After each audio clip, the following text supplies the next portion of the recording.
bata me kau ti kenda bata mai San Francisco ki burubura sema mai ngai wase yani.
Yes, Andi na Sara.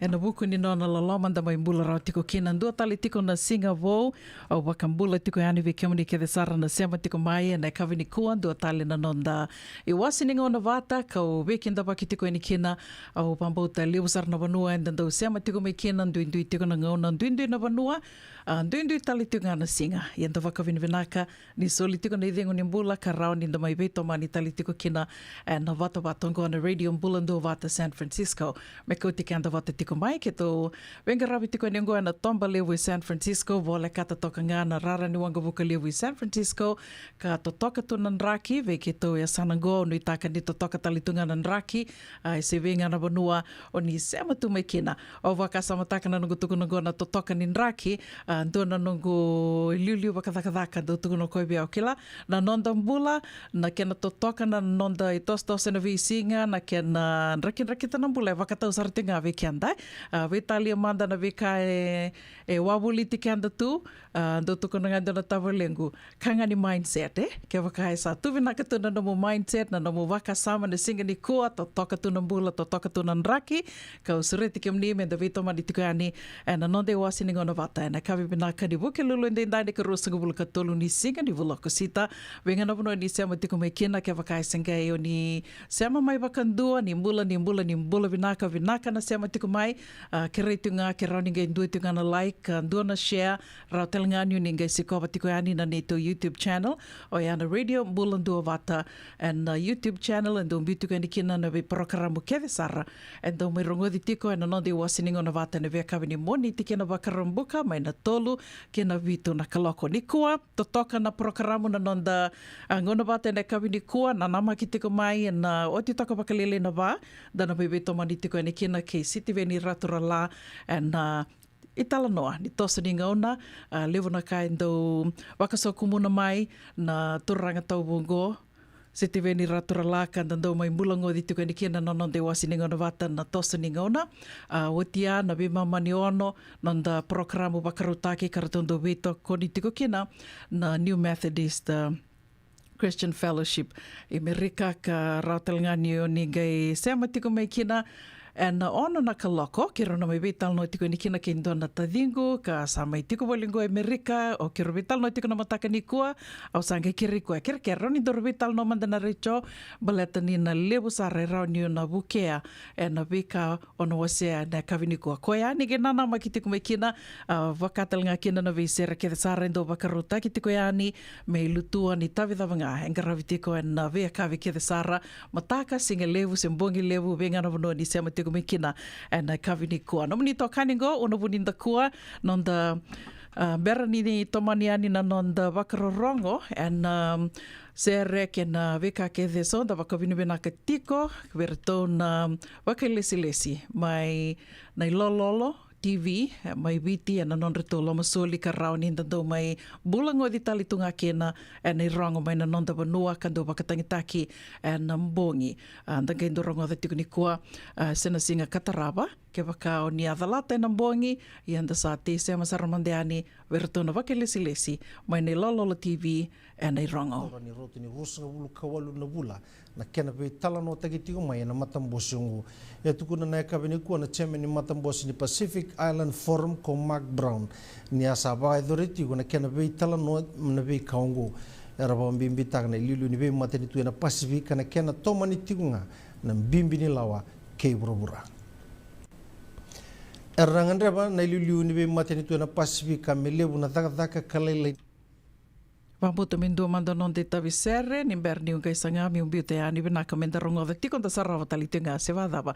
Do manda na sera ngona via wakambula tikina vi kimdo ke sarna sema tiko mai, sa sema ratiko mai ne kavini kua bula vinaka sotia, bula vinaka ratu, isikeli tamba kaudoro, vimba kana vano ni sema tiko mai kina ratu, ne kavini kua, wakatalanga kina vi matu vanu e lewa ni bula vinaka maramanaita, ana Willi Kimbau, wakatalanga kina vi mela ya lutu nambiao ni bula vinaka na sema tiko mai vikim do mai San Rafael and na City o Ross na pasipa nene levu wakata la kina vimbani kawali ni mbula vinaka mbani sandende dende ko ni ali mai wakambula talitangani ve Jim Serewai wakata la kina ve lave timbali suva ke mare da lalanga vesi vinaka wakalevu nanda usema tiku mai Australia wakando ni vinaka tikani vikim do and wambota singalevu tikum bakango ni lotu levu wakambula tikani vikim do wakata la kina ve ngandi Maniela nimbula vinaka titilia ngande choni ki ateda tuingali rombula vinaka na ve watini wakanuni vinaka tikani vikim rau and singalevu ni kua ya kavi ni kua wakata la kina ve waini ngola Pauline nimbula vinaka domanda non dei taviser ni ber ni tangai rongo da taleani tangai sanga benda sarava ka rongo da talengani rongo.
En radio Mulando Vata, mai vertona Rekena Sernede Soya, samai sivatangona tolu en rua sanga bulu kalima na miniti ni mbula, veki amanina sanga isema tiku mai, kena dua tali na nonde wasini ngona vatongo, en na kabi binaka ni buki lulu indindai, tasana rongo da mandani ngona i rongo, mai wakari tu benga rabi tiku kina, en tambana di rongo, mai na ilololo TV, mai na nonta vanua. Taurani roto ni rusanga bulu kawalu na bula na kena pe talano tagitigo mai na matambosi ngu e tukuna na kabini ku na chairman ni matambosi ni Pacific Island Forum ko Mark Brown ni asa ba authority na kena pe talano na be kaungu era ba mbimbi tagna lilu ni be matani tu na Pacific na kena tomani tigunga na mbimbi ni lawa ke burubura Erangan reba na lilu ni be matani tu na Pasifika me lebu na daga kalele na ba madala membaleta na raki be sau esember ni madala mai be kenda na lini buno na be kai mbusi na mbusi singarua ni Pacific Small Island Development States High Level Dialogue membaleta na raki be sau esangraviti kana ngonongwa na nonra be busa kita ati na lilu ni be matani tu na Pasifika na raki be sau merala beti da ke kina COP28 kana ba authority mai na United Arab Emirates e kandina na kibe sau gando tarana non da Pasifika e tuku nandona minister mai Marshall Islands ko John Silk ni ngoni sala merakilaki na liulu na non da burubura na baga da ni kibe sau oya merangole mai non da Pasifika merame butuka karapagan dina taka e sanabu da matane tu metosoe na tambana ni tete ye nando talen sala e bebu ke bo libu sarakina non da mbula bai labu e bo matata taka na bebu ni prime minister ka minister ni be ka bai labu professor Biman Prasad e nando na non baga sara tagiti go mai kornibia e na singa na noa na kena bole suitale mana tambana ni tete na non da bonua e tiki ni non e tubu ni be ngarabi na madani tu do bata membaleta na mbula bai labu abata kila na tubu me vai longanga taka katoko na linga ni bondi di ke ni kena be ngarabi na ministry ni be ka bai labu e na bukia telanga na tambana ni tete ye na kena semati na be songo ka ba sangarai rirna na ndong dakdaka esa taratiku mai walubei na vale ni Fiji Seafarers Center ana non na bakasar sara tagiti na prime minister city beni rambuka na vale bungu etuku ni matani tu ana toko na kena traida kena vale ungu ka toko na taletunga na non ngarabi tabi na marama ana bunu ni zaka ungu etuku na rambuka ni vale ungu na labeta ni bagatangi ningide ni maritime industry esa tosoeda kena BSP Financial Group na be toko ni leadership Fiji na ilabulebu etini kawono no undolu nondola na kena mai senita kena MOU na mataka ni kuwa tukuna na manindia ni BSP Life Michael Nadola ni songo toko na non tumberi kababulidi na non dai liuliu na be singa ni mataka tukuna na chairman ni matambosi ni leadership Fiji ko William Parkinson ni veto konibo kango na bukesar bolebu na program yang garabati ko na leadership Fiji na kena pandio taki kamatana taki na be kai bulidi esa nandola tiko na bola ya na program ngo ene matini singa ni bula go September membelata na program ngo kanandola tiko ene mbaki mayungo e mai matendo na turanga mbaki 5.5 kadiwa mai na kama ni vale Rose Street men usuri na kabena noa e tiko bolindu donga vale na turanga ngo na yado na bunu yado kina na kama no visa arto usan nembuat ke nembuka kangai kunei na ngona na turangongu ska sama ni didi paki ke na palim bula menusuri esa to moniti ko na ken vangangai na kamongo sia tegebu ubadaba esa soli ko kinalingan rato no visa na matagani ko na kebe sukan roboli ko vilimoni somakia kasa besuti na ngonongo erwan roma na matabile we subo somakia ke paula moyaro ene ka tinigali manisinga ni bulongo arto tuna no bisa ni ro besuti na kai besongo ka warake ko na kena tau non ro itutungi arto sato na tigo no bisa na kena vangangai na non ro na turango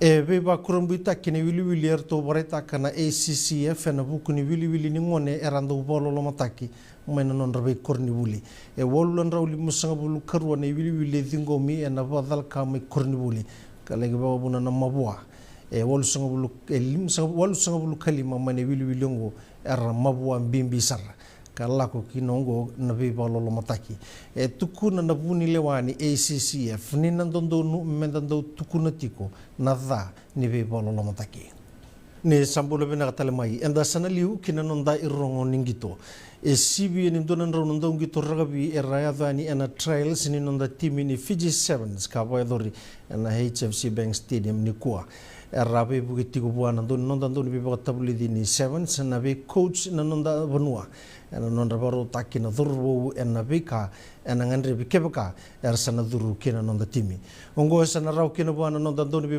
tabuli di ni timi ni lewa bitu go Ben Collins mena dikebira na be ngone er sana dingi tagi mai ena be soto nonda vanua e so be rongo er sana dingi tagi mai nesa sebora kaso mai vanu lebu era tau mai didi bata tale na timi ni Fiji Water Flying Fijians na buku tigo ngani bobarau ena sota ke na timi ni Englandi ena singa tambongo era sama reda rau ni buku ke ni doni beba tabuli di ni timi na be subinaka ena nondo tu bobarau ni bai tabi na nonda dorbo kandina ngani ertu ama inru ka be baranisi ena madha sawati endona bonua kartu sapa ka binaka taka sekwa na ngauna ni breakdown etukuna kosiruba kula ni rasa vuliti kono dorbo karena sa matua da ketiu mai e nangono todo ko nanon rangito e rasare da rau talanga ni bolesi lesi ni timi na be karto mul muki na sota ke baranisi kartu sabanga taka menon tu kamba kina bo bina taka non tu ngito e na mo ni madongo e tukuna ko siruba kula ni ngito kira na timi le lebu kawaya e sule ndona ngono bina kamber na rei da rau na bonua endambi tukina na nonda timi ni bo baro tuani kina Rugby World Cup. Sunday na lona nandoni beba tabuli di liu nganga ko Gareth Beba ni sana rau ni abalata na Fiji Water Flying Fijians na soto ni Rugby World Cup na mbakiongo sanga ni kabu bebe banangito tinigalima mebaka ni ataurutu na Flying Fijians ena nondo soto ki wele si na runondo urusanga bulu kandua ena tua kina boli kune nondo burabura main ruka ni kuana nonda timi ni Digital Fiji Beach Football ve Solomoni ena nonda to i matai ningito ni sotota ni OFC Beach Nations Cup ena kai ono kei tulu rausa na sota talitunga na nonda timi kei tonga ena tinigaru na kaloko ena singa lebu ni mataka sana rau ni ndana sarawan ngitongo ena Fiji One endo na sota kau e boedori tiko ena Vodafone Arena o ena nonda sota ni netball na luvenda ngone lewa na ngone buli na Punjas Digital Secondary School Netball Finals ena under 17 ero sota tiko ke na timini Super Grammar School ke Ietsen High School na timini Jasper William High School e mai banduka na timini ACS Ndua ena semifinal kamero na final lagi na timini Super Grammar kanganga ve New South Methodist High School ena under 15 and Open Girls Finals na timini William Cross esa dhambi kina final ni uti na nondo tu banduka na nondo tu menganga ubana timini St. Thomas ena semifinal kama inganga ko Yetsen ve Ului Valili and open grade vir na tangani na timi ni St. Thomas e mainganga na timi chambe ni mbaki saudi e na timi ni Super Grammar aro na sota ke na timi ni Yetsen na final ni uti non ruma inganga na timi ni Yetsen na timi ni Navatu Secondary under 14 Super Grammar mainganga ve Jasper William karo sota ke New Sawa na final ni under 14 aro na sota na under 19 finals na timi ni Super Grammar ke Andy Ithakombau School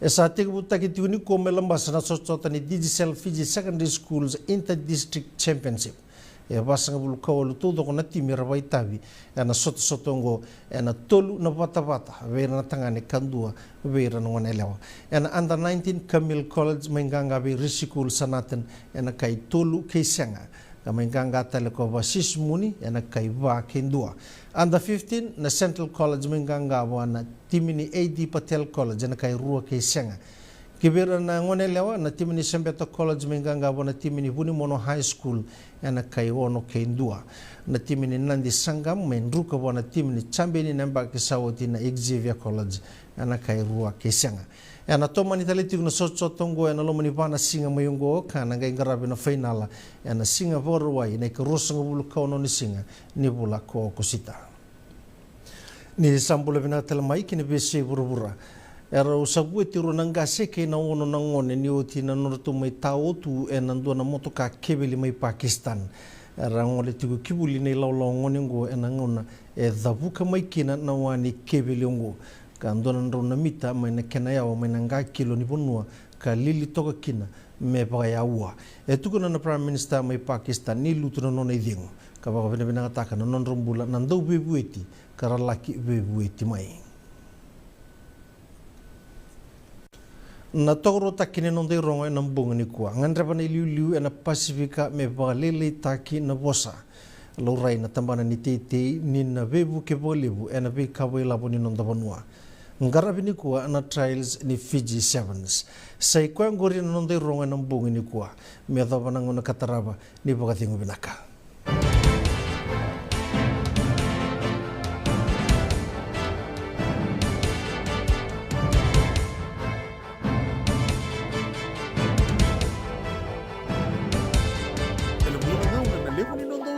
enda sa senga sarangan ikla na da menda vaka talo taka bo sing lu taka sa kaya kapitak ne ka koni lo malenga sa tipin dono munua e rauni boga dingo ikimuni waya na JJ's Food Shack Santa Rosa California na be matangali kaka na tibgina me baka na karikoa waraisi na logo palusami na buwaka na kaiwa soso na dalo na toa na kokonda bainga ni kina ngamure na kaka na buwa balang me baka na steak gai baka loka tabioka kana coleslaw surua tatni Gelago patana kena pai nambani kei namanrai. Oya na JJ's Food Shack, Santa Rosa, California. E rosaranga no direct message virtou giringa kina bitu sai bitu tolu dio tolu dundo limono se onga wale saranga le tomiko mai no mota e na dio maluma Billy Street. Oya e Santa Rosa, California. E rawatalanga ni rutoli dilibata ne ke mukatalo washing lebu sa wanga kabi ya mai Santa Rosa, Kinavato. JJ's Food Shack, Santa Rosa, California. Senga, e san dondi na marau ke na boga vengile wo wakila. Balata? Kesa mani ka vivi na nongumbula ke mundo sana senga ni lenga. Do na senga talanga ni rere walo ma se mundo waraka tiko na ilabun reng.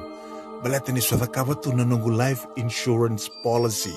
Iko da kabatu waka tapia. Sa tumu matanga na numun ranga i senga tu na nontu pepa.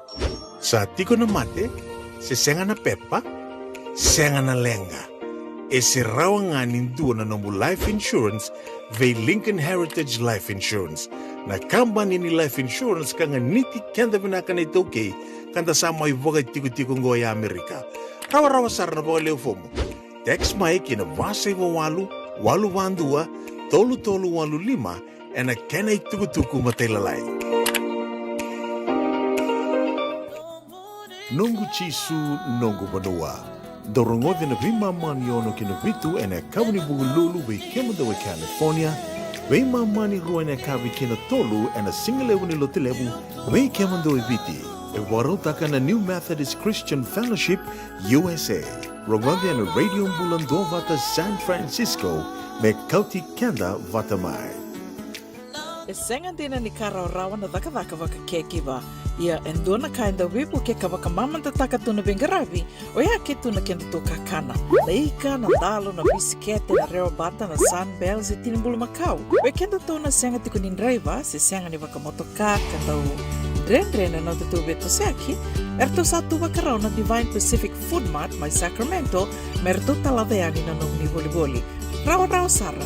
We tartarangayani na taliboni diwa dua ono toluwa diwa ono saivarua merto bakarotaka katalada mai na nong ni boli ena kena ngona totolo tua. Divine Pacific Food Mart, Vitorua Diwa Walu Franklin Boulevard, Sacramento, California.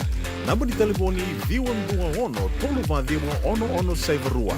Erto ngarabatalanga ni kena lei waka sumburi ani nanomu yaya mai na nonreto stoa kina nomu mate ni katumba.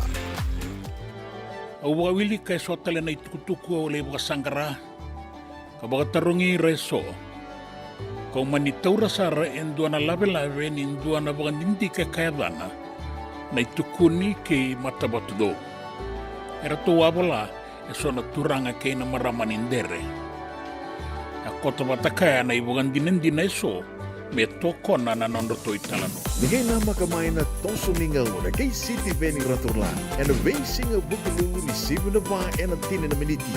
E viti ni 7 na tini kadua and a tini na miniti. Nama kamay and a radio bulando mata San Francisco. Mikauti kanda vatamay. Na radio mbula ndo vata sa mai votongo e 2 na miniti me vana ka loko ni mbula ni mata vena ka mai ve ke menina senga sema tali tiko mai ke nando tali no de wasi ngona vata and kabi vena ka ni buke lulu and dai ne ka 2 ka tolu ni singa ni vula ko sita onu ta ka ni mbula vena ka tiko nu ta ka talinga ni rongo vena ka tiko ani na beo liba ni radio mbula ndo vata se venga na vanua ni sema rati ko me kena na kavi ni koa na nama ki tiko mai si vena vai na tini na miniti na sema sartiko ani ke sitiwe ni ratora lai na nonda ndo wakamuri tu na tosa ni ngauna. Oian do na ngauna leka ngo, ia na ngauna matanga ngo na ve wakambula tuka ni kina ve kimdo ke desara na sema roti ko mai na kavini ko ndo mbula binaka roti maleti kamarusi. Binaka na sema tiko mai rewanga, wakatelinga kina ve pisco buandreu binaka wakalevu na sema tiko mai gonga na gang ni China Railway. Binaka wakalevu na sema tiko mai na tolni ngauni sala na sese, binaka wakanuni binaka tiko ani Kimdo and Venga Ravi and Singalevu Nikua, Vakatel nga kena ve mulia nga tele etuati sekuini semasartiko mai Samoa. Talofa lava. Thank you for tuning in. Please share our page. Wakambula talitingani vi asa eli sa umaka vinaka na sema tiko mai and kavi ni kua and singalevu ni kua. Waka nui ni vinaka tiko yani na sasa maki, timaleti ke langi, rausa siriki kwa sutumai. Ndombula vinaka, wakambula talitingani vi Sherry Vandinga, vinaka na sema tiko mai na kavi ni kua. Kathleen Williams, mbula ni mbula, waka nui ni vinaka tiko yani vi kiumni and kavi ni kua, sengatala ningole da vitikina marama tau ke lera na sovi ndombula binaka mbula mele mbula heri wakanuni binaka tikuani na vuku ni Vili New and singalevu ni kua wakatelinga kina vi na wanga Egi Joy nimbula binaka marama tau santindeo ni alimayo ni taka ni ndombula binaka tiko mai Santa Rosa wakatelinga kina vi Tania ungatea ke kimdo ke desara na matabu vale mai Serene mai Australia ni taka ni mbula binaka tiko ni ndombula binaka tiko mai Sanangori, wakanuni vinaka tiko ani na vuku ni Vili New na singalevu ni kua. Wakatala kina ve Isabella na vuku kiti, nimbula vinaka Isabella, au nuitaka niyo ni mbula vinaka tiko, venga na vono ni sema tiko mai kina. Radio Mbula ndo vata San Francisco, beko tikanda vata tiko mai, sa votongo e tini ka vitu na miniti me vana kaloko.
Maliwani soni ke mundra wa molimbota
kina na kankana boga biti me bakana kokonda lobo benga ni ngai kani doitu na bundi na dalo se tapioca na kankana boga malangi me bakana steak baka loka kena coleslaw na kari toa sa wadha badina na kani kana kay tigo talangana no to specials and na lomo ni madawa dau tamba and na Facebook na doi ni tiwa ya na pani mandrai pai kene bugatale gore na JJ's Food Shack Viu Valley mo Billy Jean Street, Santa Rosa, California.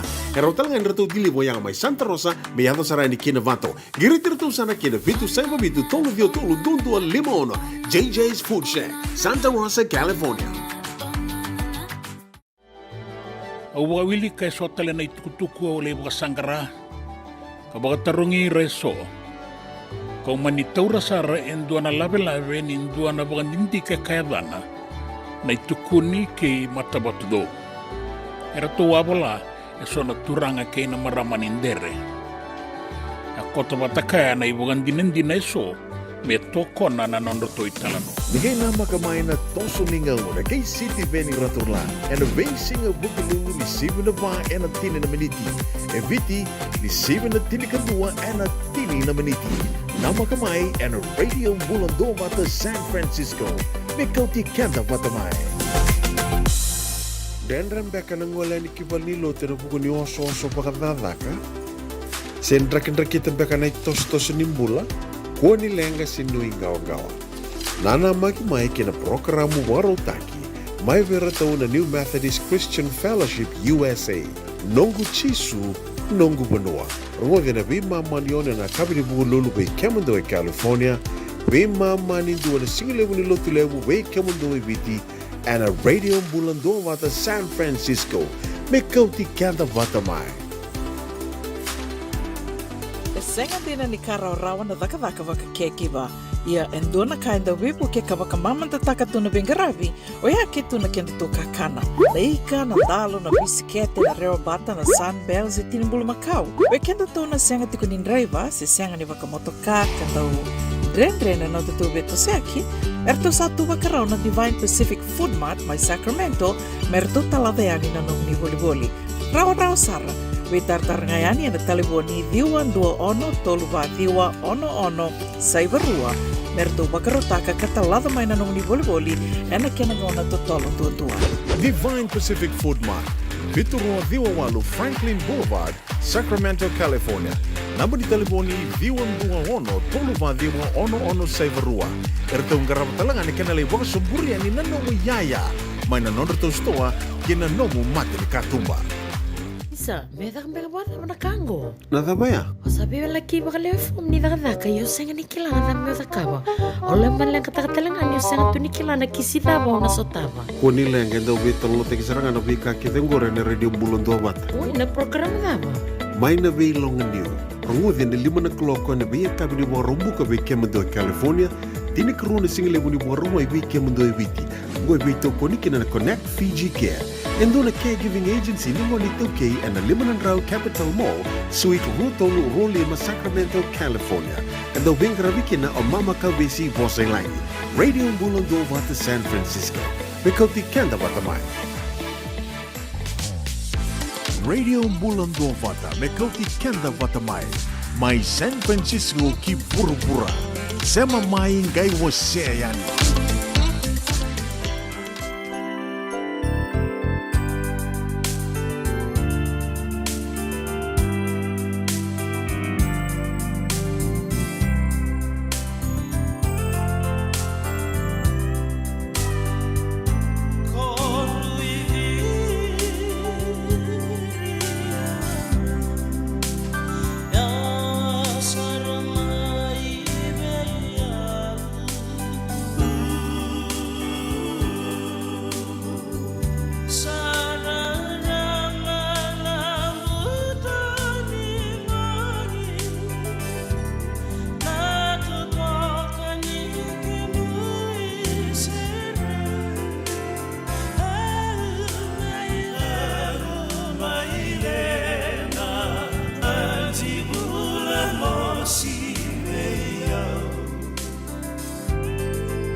Toka nei tawi se roi arto mai ve wakamaro takituga ni kena weekenda na rosi ni namatei tau e nei kawi bina kanibuki lulu dendai ko tome kena nangauna ni Savan donu na kaloko e nei kawi ni Wukilulu e California duindi tiko nangauna i Amerika matangango ke tō wei siwi tiko na tolu nei aua ke na Sona State so e rua nei aua so e ndua nei aua watu ia na wakai tā mera ni wanua ka ndamai seama tiko e ni kinango waka nui ni wenaka tiko e ani we kiamuni na seama tiko mai e nei kawi ni koa we ngana wanua ni seama tiko me kina au nui tāka ni mbulumbulu wenaka tiko ke reitunga ke o ni sengei seama mai wakandua ke rau ni nge wase toka ngai ani na nonta tō watawata dua toka na like dua na share ke rau talanga ni nge subscribe tiko ke na YouTube channel do Makasara. Au sureti kiamuni ni sibina vai na tini na miniti.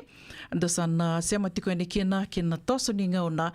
Vitoko ni tiko kina na Divine Pacific Food Mart ka arto vitoko ni talitunga kina na Divine Group of Companies e California ka na wengi rabi tiko ene kina o City Veni Raturala. E ane sibina vai na tini na miniti lewa talitunga, vida talitunga na programo e wakarota ki tiko me mbaliti kenda nonde wata tiko ene kawini kua.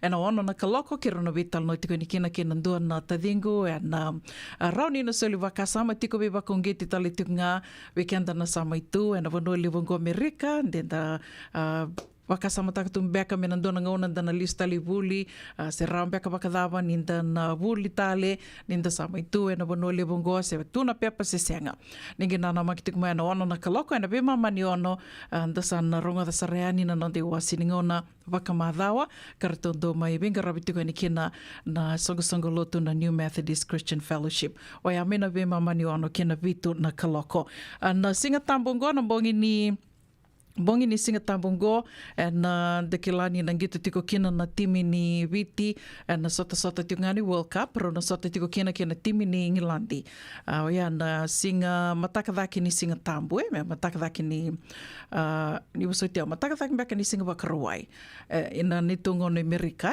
ero na sota tiko kina na timi ni viti ke na timi ni Ngilandi ia ni otio ya ka wakamadhala takatiko ani na noa kanimarau ni loma soli tiko sa ilo sina itenge sinia ka sa wakai tiko na ngonongo mai Australia men do mai wakai tawitiko ni oti nangito oti kede na nonrato sota na timi ni viti and World Cup and Fiji Water Flying Fijians and World Cup tukutonga o torarau ni turangango e sambo buta binaka sartonga e na lawa ni rakavi. O ianga na vika e soka raunio ni nana makitigo me kina radio mbulan do vata and nonda Ngona wata e na vea kavi e na ngona go o na vea waka mbula tiko e ni kina vi kimdo ke de sara na seama tiko mai e na kavi ni kua do mbula vinaka vina isi servatu mbula vinaka si stawa katalanga kina vi akosita matana me ni mbula vinaka rabu toke langi ni mbula vinaka waka nuni vinaka tiko e ani vi ngana vano ni seama tiko mai kina e na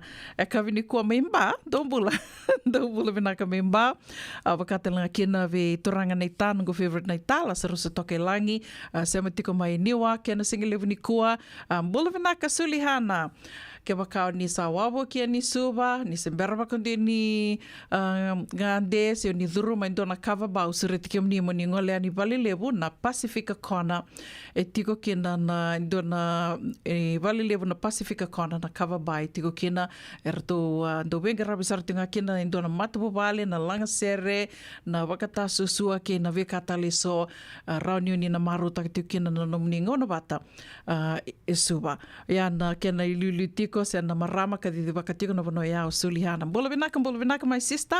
Waka mbula talitingani ve Isabella na wukitu ni mbula vinaka. Tania unga teando mbula karua. Waka nui ni vinaka tikani ve kimdo mai serne. Senga talani ngole da vitikina na wanga egi joy. Unitaka niyo ni mbula vinaka tiko. Vengana wano ni sema tiko mekina. And singa levu ya kabi mataka mbonge levu. Nikua gome na nomu ni kia vitiko.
Au wawili kay so tale na itukutuku o le buka sangara. Kabaga tarungi reso. Kau mani taura sara endua na lave ni endua na baga nindi ka kayadana. Na itukuni ke matabatu do. Era to wabala e so na turanga kay na maramanindere. Ako to batakaya na ibugan dinindi na iso. Me toko na nanondo to italano. Nigay na makamay na toso ningaw na kay City Veni Raturla and a racing of Bukalulu ni 7 na ba and a tini na maniti. E viti ni 7 na tini kadua and a tini na maniti. Na makamay and a radio bulando bata San Francisco. Mikaw ti kanda batamay.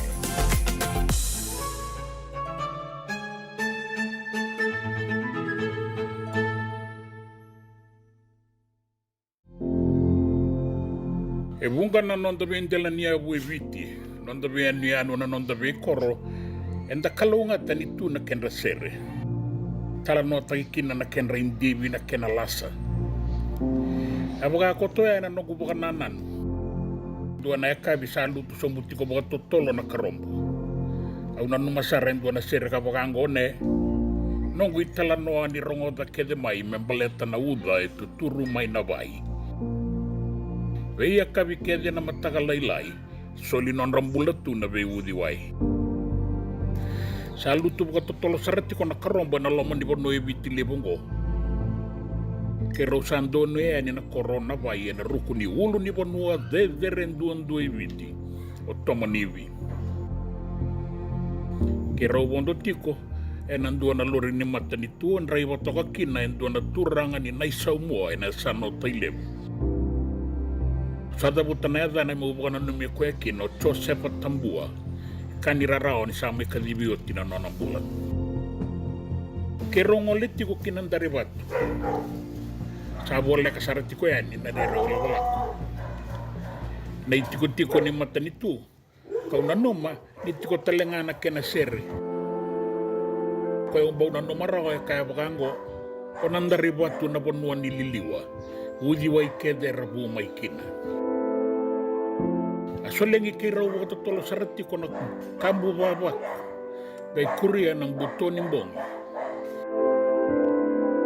Kira saya do yani kinaniro idili endua na vale kau bagay tamera kan durin duan tu ena ruku ni bay ni ena dua ng baba kay roba sombuti ko yani na itiko-tiko ni mata ni tu ena dari batu. Sama kawasar na ire ni vale. Vale kaulebu ni mata ni tu anda klani randa utu eliu ena bebo nuwe so me bakata kibuni bibi maina usori.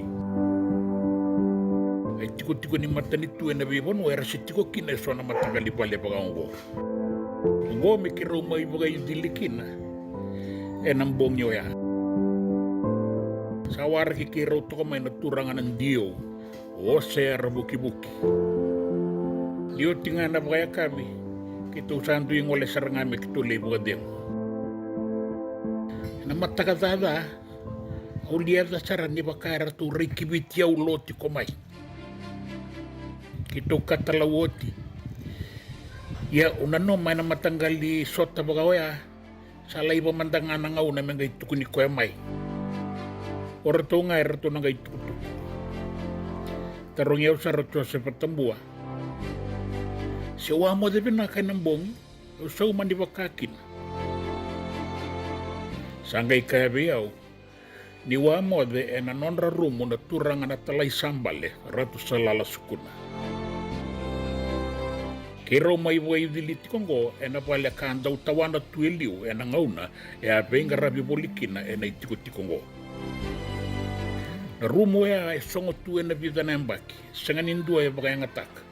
Tau sama ki nga, may songo talituyan. Eratunan naman ba kandi kiruwaso tayo ng bongi? Au taro sa rayani, ebe inandari watu. Kaya kabagayada ni kina na itikot-tikongo. Kaya sa ramayan doon birato, saan biyuto ka nandari watu, e nanduan ang reki ni wailaylay, e nanda ko ni non ratu wala ni bola-bola na wabisa. Sama ni Siro Somusara ka muria ng basongan ni Ngaunisal, ko yang ngole na ngata-ngata, basongan na inemawi ko yang ngole na itikot-tiko ni mata nitu. Kaya nasa ni stesen ninyo bisa sa Siro Sombo kimbati ni Wai. Sandu si Sarabeaw, nandari. At ito mo diwai e ato toko ngayon durungo. Ramba ni udiwai e roto toko ngayon ruan ay kalawa. Yongo, na udiwai lebo na singatoka. Autobole meu nabetata ke nandari. Yasaru imbimbi. Yang mulia na watuloan di nasaranga kamukimukiti toka boka pinaka. E baka yang gibai boka mata una lamana. Me baka na senre. Ya, au sangan ikila. Kasay ko yung dinambeka ko nandari. Siti ko talen dua. E baka yung mau-mauwi au ni sama itungo ya nam rekeniwai. Sa kasutimba ka nindandaw rayda sa bakila ya nang aunen tabito sa kikina ya nam muda-mudongo. Sawa ti au sa katataro. Pero to sa kabi au sa kwendi na sarangango eh. Giba isarat ko baka mataw na laman. Beba kan gina sarangan nandari. Sama nin biuta toka ni nandari watu eke. Keto wonda mai me keto ngole kinanoko na yoti ni koro e lama i bitilebu. Ena sana o na bosa kinandronga. O tiendua na ua sa tukuni saramai biau ni koto e nandua nanga kilo era en dua na koro me urai somo mandakina. Sama kain dari ribu mbina be rea kinintang wale toka na lori. Kaya Italia mandanga yang tak bondo tiku. Kaya pe ulu ni pon wale lebu, kaya pe nga kilo. Kaya ngau na tuku na kina be au na koro iro somusar. Kaya nakistara may be au, gori o nombu tau-tau. O nombu tau-tau. Saan biu sarangan na sala kinanoko. O tuku na be cho, wale sumaman tapangarain to nang unisala meto siro sumbu kina koro bakay rongon-rongon goy na tuku-tuku di be ngau na kibiti. Kita uya doyan yung laking tambeto kaya na sanindua na balekaba. Wala ilay sa kausaramay ng biloin roka. Kito sa tukuni kito sa rabuan na turanga kamay kindabaki kito. O nombu tau-tau ito kaya ng gakilo wala kata yung doon ang rekeniway. Kangay poka buli-bulit na beulo ni bonua bebere. E senga ni koro lebu awili karawa wala nga itinikan doon na vale. Vida toka na kena vale kaba. Era induan beka na koro baka kai na ivalu e na ngauna makawa. Au tawale me urai taale alotaka na eado mai ni Reverend Thomas Baker e na korongo. Keira tō na nona i lawalawa. Au liava ni arei senga tikon beka ni kilao na italatala. Na tambua ka murira tō boli mai e si tikibu saramai wain radia e na sana na itasiri. Au kindadala ni sa tavia na tambango to sefa tambua na neitun reiva kasulia mai endua na matau. Endua na matau watu.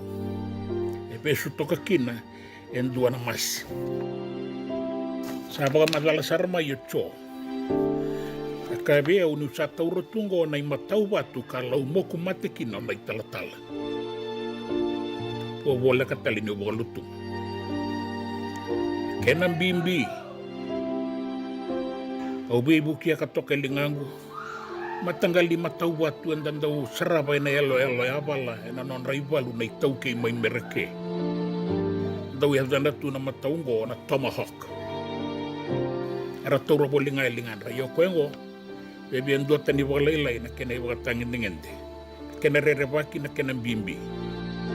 Saya doro abagada may numbutaw-taw. Awasan nga ni Tarong. Sarong ati ko nga may dakong kunay talanoan ni Bey kaya yato na matakanising na yung bakyo ya kalambati kino na italatala Beyka ang reki ni Wayara kay na kinirato saya tundua som rato laki durumali waya ni na yan ranito inabatu sila kaya rato sabi muri sombuyani ito kunin niya ang gay kindabaw na italatala saya to na lenga kay raibu kimay Rau sasotay kaya kena matau watu taurotungo. Era tonggay sa sangang bulan na kinabo ni lewa nila olako. Gain rombula o waisea. Nabutit yung nga may wew na yabaya. E di ba kena bamba kena ulo ni banua kala kisiro ya ni kiasa na kandua kaya lisarayani.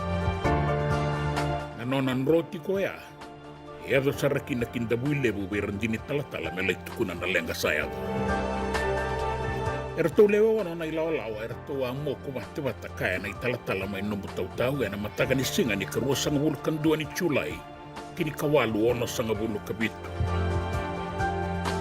E wili kina na italatala setereki saileka. Ia mai nombu tau sala kilabeti mai ona italatala. Ramai bako tori kuesa rena ndua na yasa ni bunin bitu. O sanda betoka kina. Medo ba ni sangay may dimbangan na lebunin rasa ya liwa. Indo yung naitala da ronga ba na bunin matin yung naitala beka. So kaya ni baleta na tanonatara na isiru e na ului tuwi na batu sila. Ya ausangan ni buong bauta. Dua sama ibenga rabi boli baka ongo me bida na embaki na kenda mali o me senga tiko ni kilana non daitobo. Senga. Sa kilati ko kwena non daitobo. Ia ebuni nona mati na tambua ka muria tiko yani na nona ilako. Ia sudu main bola tanga ni ona italatala ina kaono ni feperuiri. Kini kawalu tunu sanga bulu karua. Ka mate ne karua sanga bulu kandua ni Julai. Kini kawalu ono sanga bulu kabitu. Segayang bakitunu sanga bulu kalima walenga. Ene karua sanga bulu kaono ni okotoba ruano ndolu tini kaba. Ea mengarabi kina isuba endo na songo ni mbulu. Ene karua sanga bulu kaono ni okotoba talenga angori. Ea bugana numi talenga kina na Baker Memorial Hall maindabu ilebu. Karo via dhani kaya mekena ibugana numi. Au sa helo bagadeng. Yalo bagadeng gunung buta mai na korono mutau. Balete ni usanga imbutu kasara. Taura ilingangu na matau watu. Wa muria sumunon rato ilako kinan rekini waya rato wa mai zapa kina. O baga bina ka baga lebu bi rato na turanga ni nombu tau. Sa katoa baga bina kasara na nungu ilako. Ni usale sumai ke. Ni usembera ni lako tiko kina noko. Sa toka kina indai na Thomas Baker Memorial School. Kaya Paula na nona iwala ki Roma wasi tini kalima. Sa langi sara na yavandra sa kauta na ituku binaka ni Baker binaka. Yana ibaba ni ituku binaka ni Reverend Thomas Baker. E maroro itoka na vale ni yaya makawai suba the Fiji Museum di Samoa.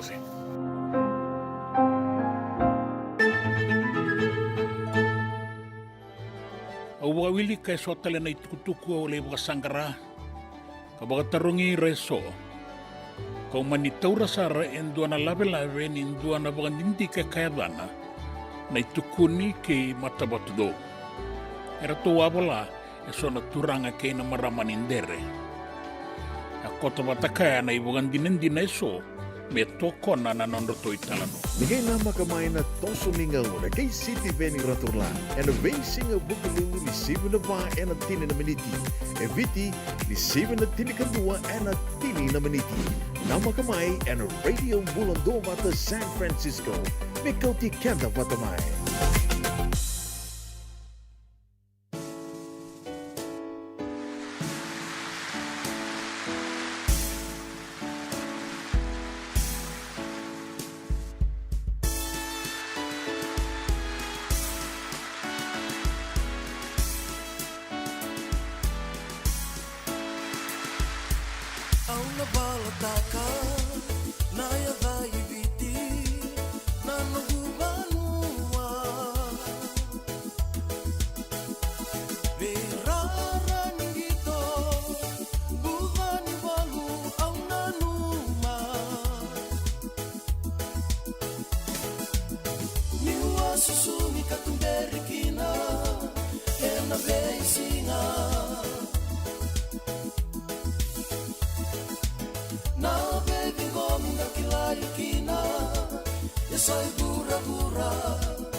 sarava herandang musita nanugu banua au na maroya na kina itobo hekila ikina lola mandina beika wataki ebesinga isabiti no bubiti mokalongata yava musaroro mayawa kibei banua e bura bura nanugu banua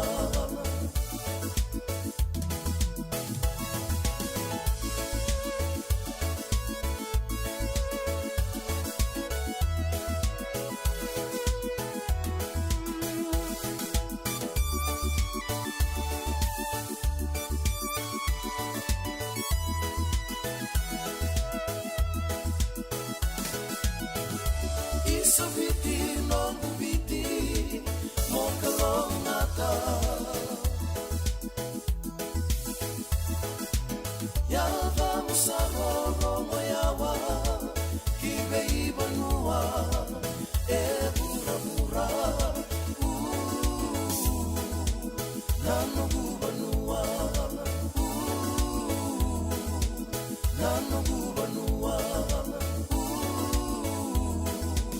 nanugu banua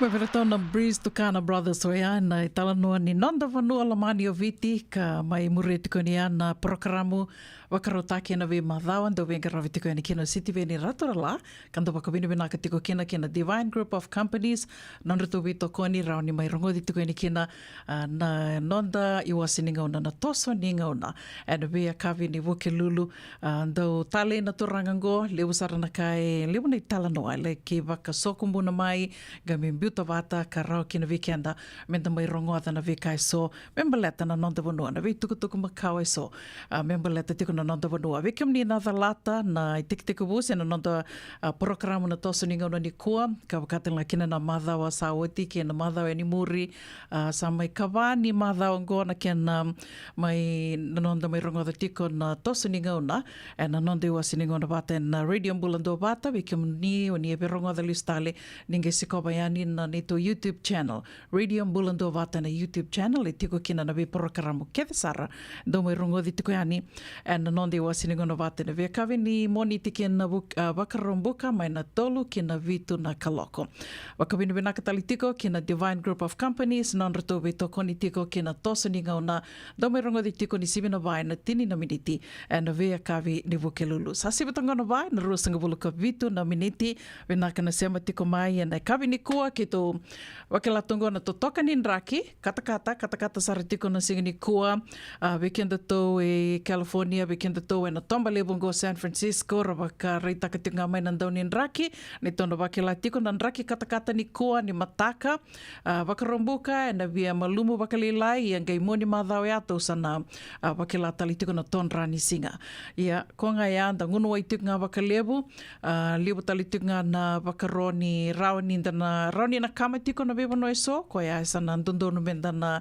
gangaroni tikina nda yandra ravitiko donga na ka nungita tautiko ya menda to ngunu waitiko wakalebu Sivitangona vai na rusanga vulka walu na miniti na sera kataravangona beba kambula tiko kina vekimuni Kevesara na venga ravitiko na vevanua ni venga raviso vevanua ni viliniu eso ni viliniu tiko kina na singelivu ni kua kavi ni kua kawakambimbi tiko vekimdo Kevesara na marama ni vanua mbalavu ve ana fotofili au kila ni fatafei ni vosotiao ana fatafei sama tiko mbeka mai Davis na kavi ni kua wakatela kina vitumbuna mai na puni New Kala mai Sacramento senga talani ngola ravitikina kimdo Kevesara na Vitadini, Serena Lee, Tara Davis, ke Palu, nei valuvou, do bula vinaka wakanuni vinaka tiku ani vi kimni ke desara, na sema tiku mai ne kavini kuaka wakambula talitangani vi Josie Waitanga, bula vinaka Josie, vinaka na sema tiku mai, na singa-singani. Wakanuni vinaka tiku ani na singa-singani ke tavu isana, tavu dawa ke dhaka tiku mai mata sao. Mai vengori Josie. Wakanuni vinaka tiku ani viki mundo, wakatan laki na venela chileta na wangaliva ke D Lady D. Nrombula vinaka na marama, wakatan laki na ve Sireli rongo i walu ni mbula vinaka na sema tiku mai na kavini kua waka mimbi tiku na vena numi ve kimanrau na veotini mai nandawa mbula vinaka mele ke heri mbula vinaka marida koritamana ni mua waka nuni vinaka tiku ani ve kimdo and a divine group of companies vinaka na ve tokoni tiku mai wakata laki na ve metuisela nroma se ndo mbula vinaka ni sema tiku mbeka mi ve metuisela waka nuni vinaka tiku ani ve kimanito ranga na ita netani manu hapai ndo mbula vinaka mai Santa Rosa talenga wakatalenga kina ve John Vatake Lina mai Sacramento na 24th Street wakatalenga kina ve Solomon i Turanga mai Muri ke kimdo ke desar na sema tiko mai Ngori na Zion Shopping Center mai Tabua wakanuni vinaka tiko ni draki vinaka tu na single ni kua wakambimbi talitunga na vina no miongo ve sistala i seni tau yavu lai sani tau yavu ni mbula vinaka ako sita vinaka na sema tiko mai na kavini kua vina isi se watu bula vinaka sista ni seti kumbek ngai na city wakanuni vinaka tuani vikium ni wakatala kena vikium drona vio tini ravu keno guiada toka ilangi mai ba wakanuni vinaka talitunga yani mama ndombula vinaka mai na Connect Fiji Care mai Sacramento wakambula talitungani vikim do mai Brisbane Australia vinaka vale na sema kumai turanga neita senga talangani ngule davitiko na sera kataravango kimdo na driver ni minibus na minibus mai no sorry na minibus tiar mai no sorry wakanuni vinaka ni nandona singa vinaka ni wakausa pasindia na singa ni koa ka ni ndo na ngangaro ni talitunga ndo na wili wakando mambula wa wasetiko na noa na leoni bonua ka mai waka li tiko na non rambula e na dhonga e goni salai mai viti ya ndona wili levo ka waka nui ni vinaka tiko ani vikim ni kia sarna waka ulori tiko ni sema tiko mai viti na singa levo ni kua ni mbula vinaka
E senga dina ni kara rawa na daka waka kekiwa. Ia endona kainda wipu ke ka waka mamanta taka tuna bengaravi o ia ke tuna kenda tō kakana. Na ika, na dalo, na bisikete, na reo bata, na sunbells e tinimbulu makau. We kenda tōna senga tiko ni driver se senga ni waka motoka ka tau drendre na te tō beto seaki. Erto sa tu wakarau na Divine Pacific Food Mart mai Sacramento merto talaveani na nong ni boli-boli. Rawa sara. We tartarangayani na taliboni diwa dua ono toluwa diwa ono saibarua merto bakarotaka katalada mai na nong ni boli-boli ena kena ngona totolo tua. Divine Pacific Food Mart, Vitorua Diwawalu Franklin Boulevard, Sacramento, California. Namba di taliboni diwa dua ono toluwa diwa ono saibarua. Erto ngarama talanga ni kena lewa sumburi ani nanomu yaya mai na nono to stoa kena nomu mate ni katumba. E levo tu na bima tanggali life insurance e Amerika. Ka levo talanga na kena itu. Ia na Lincoln Heritage Life Insurance e nganiti kenda po binaka na ito kay kanda sa may bungi tigo-tigo na buno levo mo. Kaya wala may wangande, so sa may bunga tigo-tigo tunde. O tabi matitiko si Sen. Raw sara na bunga levo. Katigo talanga na ilawi maruroy. Lincoln Heritage Life Insurance. Na company doon nga ito sa mga claim and aloma ni rosa nga bulu kabane awa kasama niya na lenga isang oti karuan na ambag. Sigaw mo na website ko ito kung si TextBuy kinabasa ng walu-walu-wandua tolu-tolu-walu-lima e na kinay tugu-tugu matay na lang. Lincoln Heritage Life Insurance.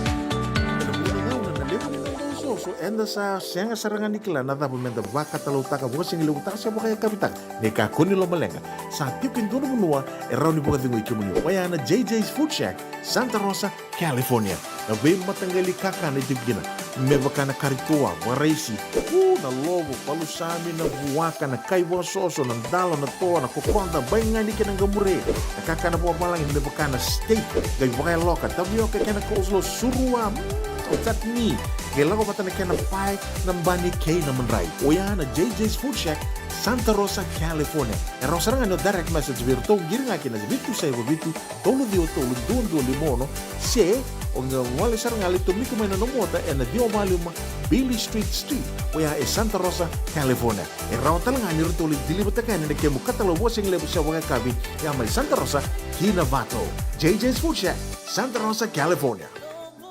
nungu chisu nungu banua dorongo de vima mani ono kina vitu ena kawni bugululu we kemda we California vima mani ruene kavi kina tolu ena single wini lotilebu we kemda we viti e warotaka na New Methodist Christian Fellowship USA Rogovia na Radio Mbulando vata San Francisco me kauti kenda vatamai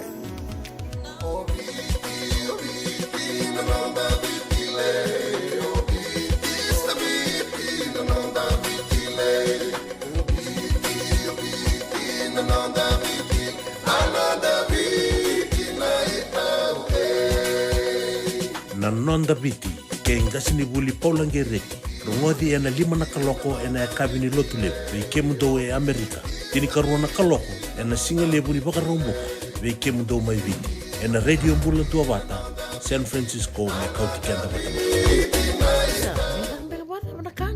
nadabaya Sabi wala ki bakale fom ni daka yo senga nikila na me dakawa.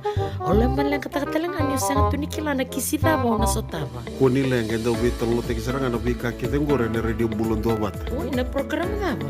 mai na vei longa niu rongodi na lima na kaloko na vei kabini bo rombuka ve kemdo California tini karuna single wini bo romo e ve kemdo e viti go ve to konikina na Connect Fiji Care Endo na caregiving agency ni mo nito kay and Limanan Rao Capital Mall, Suite Rutolo Rolima, Sacramento, California. And the Wingravikina o Mama Kawisi Voselangi, Radio Mbulando Vata San Francisco. Mekoti Kenda Vatamai. Radio Mbulando Vata, Mekoti Kenda Vatamai. Mai San Francisco ki pura-pura. Sema mai ngai waseyani. Ia sandi na sarona viva kambula mandanga na sera kataravan goverto na marama karto singai sema bauti kumai na kavini kuam bula vinaka tau chelingora wakatala kina vidasha hidden blood bula vinaka santinde koni ali mai sangatala niguela da vitikino di mai ko mai suba bula vinaka nela chileta ke di lady D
Lean back, come on.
Radio Multistreaming San Francisco. May County Canada Vatamai.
bosotangai bosoti auki nalubegu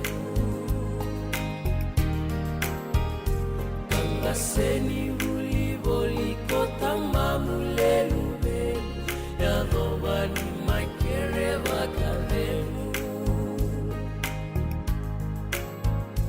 manambula velo manini na wakavetamani bombi utumo saluveni ali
bosotangai bosoti auki nalubegu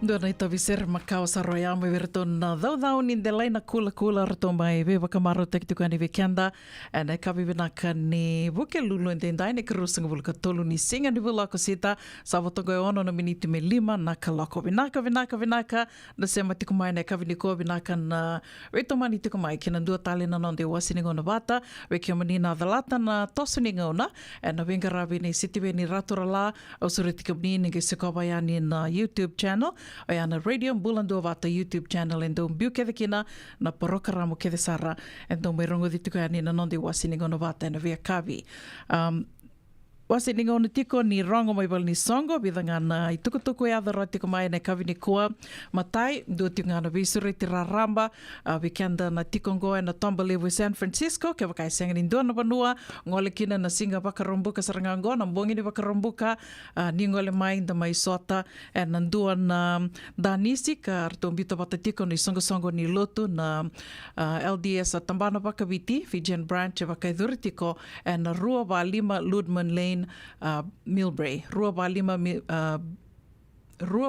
Ludman Lane e Millbrae, te kabutiko na vitu na kaloko, ken na bema mani tini kandua na kaloko e nambongi lewa vitu na kaloko ne kabi, waka kabi talangai waka rota ki tukina, seanga ni ndo na ka e saumi. Ningolenga mai ndo mai sota, sa ke waka santin tena ngau nanda gai seanga tu ni sota, ngoe ndo na ngau na binaka mo ningole me kina nda mai sota, nda mai sarabatiko e sona i buki. Tukutuku ka tarawa, e atara tiku mai e na nodi o wasini ngona ni rongo mai wala ni songo e na kawi ni kua. Memba leta tiku ngā na Glamorous V25 Island Night. Glamorous V25 Island Night, wesure te raramba tali tiku ngā ngo, na bongi ni wakarawai.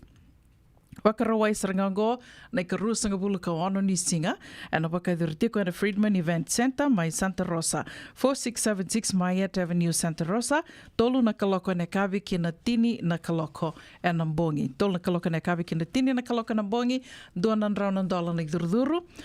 So mi tiko tale e oka tiko kina na waka e kawi, na ngonu, ke na weka tali so na sara, wambutarto na wakarutak tali tunga, e so na wakatasua, menda na laki wakamaru te kitu kina e na mbongi ni wakaroa ni karusanga bulu ka onu ni tinga.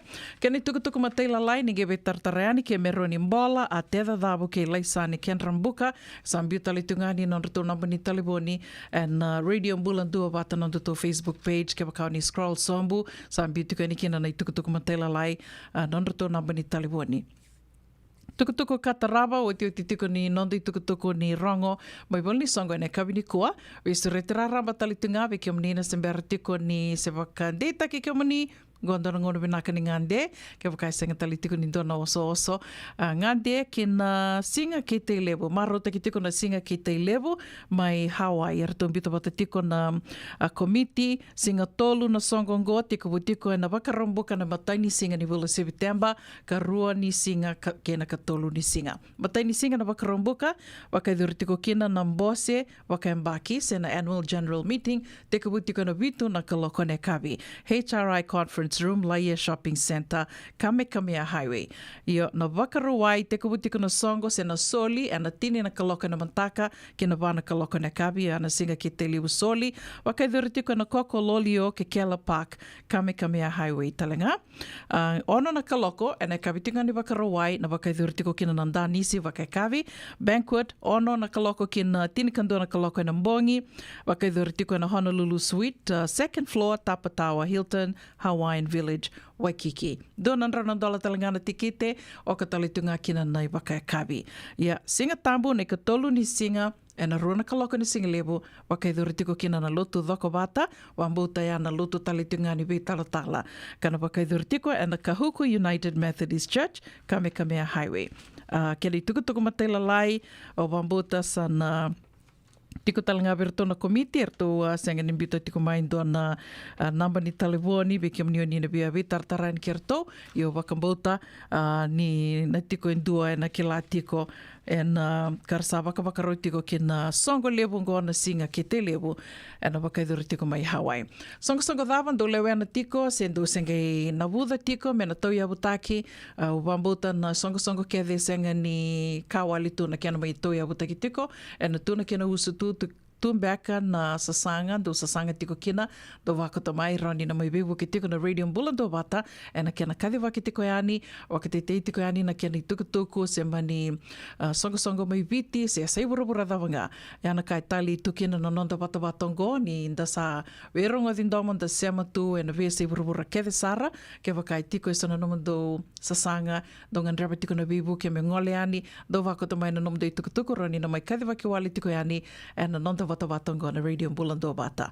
Roni bita mai na Messenger, Radio Mbulando Bata, na Messenger, wakatanga kina ve una bonita koa, se o pedeli na novo, rautalanga ni bita mai ke ve tali matakimbao, na Messenger talanga me na mai kathi wakitiko yani, na nondi wasiningona ni rongo mai valni songo. Sali mandono na kaloko, na Radio Mbulando Bata San Francisco, me koti kenda wate tiko mai, kaubia wakambula tiko ni kina ve kimdo ke sara na marama, na turanga do sema tiko mai na kavini koa, vinaka na sema tiko mai, waka nuni vinaka ni tosa vinaka tiko na venga ravi, tosa vinaka tiko na vili niu na singilevu ni kua, na kavini kua, waka mbimbi tiko ve lela salu, mbula vinaka sista, santende ko ali mai, kani marau na reida niu ni sa sema rau tiko mai kina nondoto wata, na kavini kua, wakatanga kina ve karua, tania ungatea, mai Serne, Australia, wakambula talitunga yani ve Sireli, rongo i valu, nimbula vinaka Sireli, Dasha Hidden Blood, vinaka wakalevu na sema tiko mai,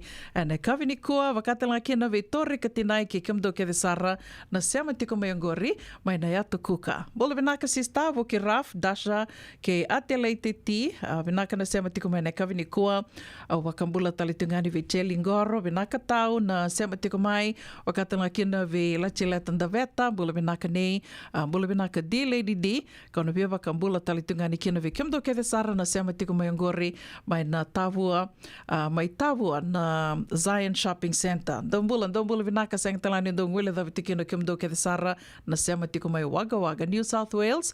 Wewa kambula talitunga vi kimni ke sara na venga ravitiko na kavini kua si venga na vanua ni venga ravitiko kina au ni taka ni venga ravitiko na matan renre daronga da mandana keni talanoa mai ve keri ndamu.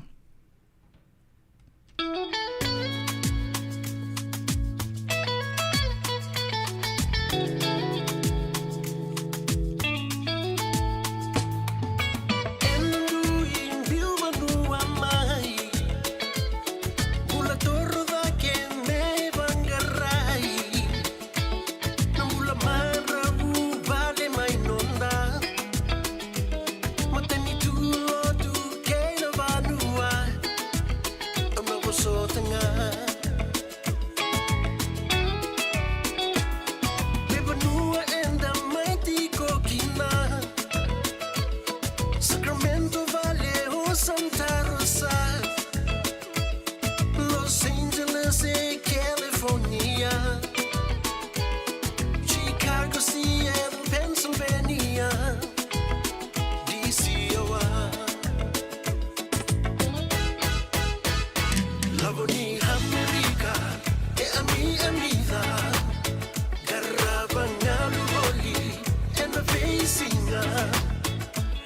kilai tura ke giva senganira warawa sambula wale ngani vosota Vaka ngome hutu kuna manda Soratau mate sorangasi sara Waneni viti randa wuki laikina Pingarabiena ya lodina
Yavalata, Dionangai Valata, and Radio Bulan Duavata. Veitalono te kina na vika membaleta na nondong bula, mai vei ira na kanandao mai na tambana ni bula so. Nasi, na puniwai. Promoda na bana kaloka na vei kabini tu city, and na veito kone ni Lincoln Heritage Life Insurance. Na kamba ni Life Insurance, kanganiti kanda na kaiviti Amerika. Na dhawi kalawa kay Mrs. Titilia na itini. Vei talanota ki kina na ulutanga mimbi ka daun rendre na kena vei talanota ki sewa sei ana matana lewu. Ulutanga ni tosu ki liu. Vei waka ungeti kan dau vei la beti. Rongode na vei akavi ni tu siti ni sivu na tinika roa na tinika lima na miniti vei kemando i viti. Sivu na lima na tinika lima na miniti vei kemando i California ana vei singa moniti. Ana vei tau koni ni JJ's Food Shack, Santa Rosa, California. Rongode na Radio Bulundong Wata San Francisco me kauti kenda wata mai. Senga dina ni kara rawa na daka waka kekiwa. Ia endona kainda wipu ke kawaka mamanta taka tuna bengaravi. O ia ke tuna kenda to kakana. Na ika, na dalo, na bisikete, na reo bata, na sunbells e tinimbulu makau. We kenda to na senga tiko ni nreiva, se senga ni waka motoka, kanda o rendre na tutu beto seaki. Erto satu wakarao na Divine Pacific Food Mart, mai Sacramento, merto talaveani na nung ni voliboli. Rawa sara. We tartarangayani na taliboni diwa dua ono toluwa diwa ono saivarua merto bakarotaka katalada mai na nung ni voliboli ena kena gona totolo tua. Divine Pacific Food Mart, Vitorua Viwawalu, Franklin Boulevard, Sacramento, California. Number di telefoni Viwan21 Toluwa Diwa ono Saivarua. Erto ngarabatalanga ni kena le waka suburia ni nanomu yaya. Mai na nonreto stoa kina nomu mate ni katumba. Dendram beka na ngwala ni kibalilo te rupuko ni oso pakadadaka. Sen drakita beka na itos ni mbula. Kuwa ni lenga sinui gawa. Nana maki mai kina programa warotaki. Mai vera tau na New Methodist Christian Fellowship USA. Nongu chisu, nongu banua. Rongode na vima manione na kabini buhu lulu bei kemando e California. Vima mani dua na singilewu ni lotu lewu bei kemando e viti.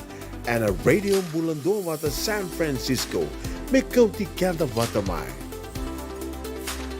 JJ's Food Shack. E tiku kedi kena na kakana boka biti me bakana kokonda. Lobo benga ni ngai kani itu na bundi nan dalo si tabioka. Na kakana boka malangi me bakana steak baka eloka kena coleslaw. Wee! Na karitoa sa wadha badina na keni kana. Kaya tiku talanga na nono specials and a lomo ni madawa. Daw tamba and a Facebook. Na doi ni tiwa ya na bani manray pai kaya na bungatale. Gore na JJ's Food Shack.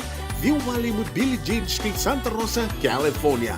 Karo talagang rato dili mo yang may Santa Rosa, may yato saray ni Kinavato. Giritirato sana Kinavitu, Saiba Vitu, Tolo Dio Tolo, Dunduan Limon. JJ's Food Shack, Santa Rosa, California.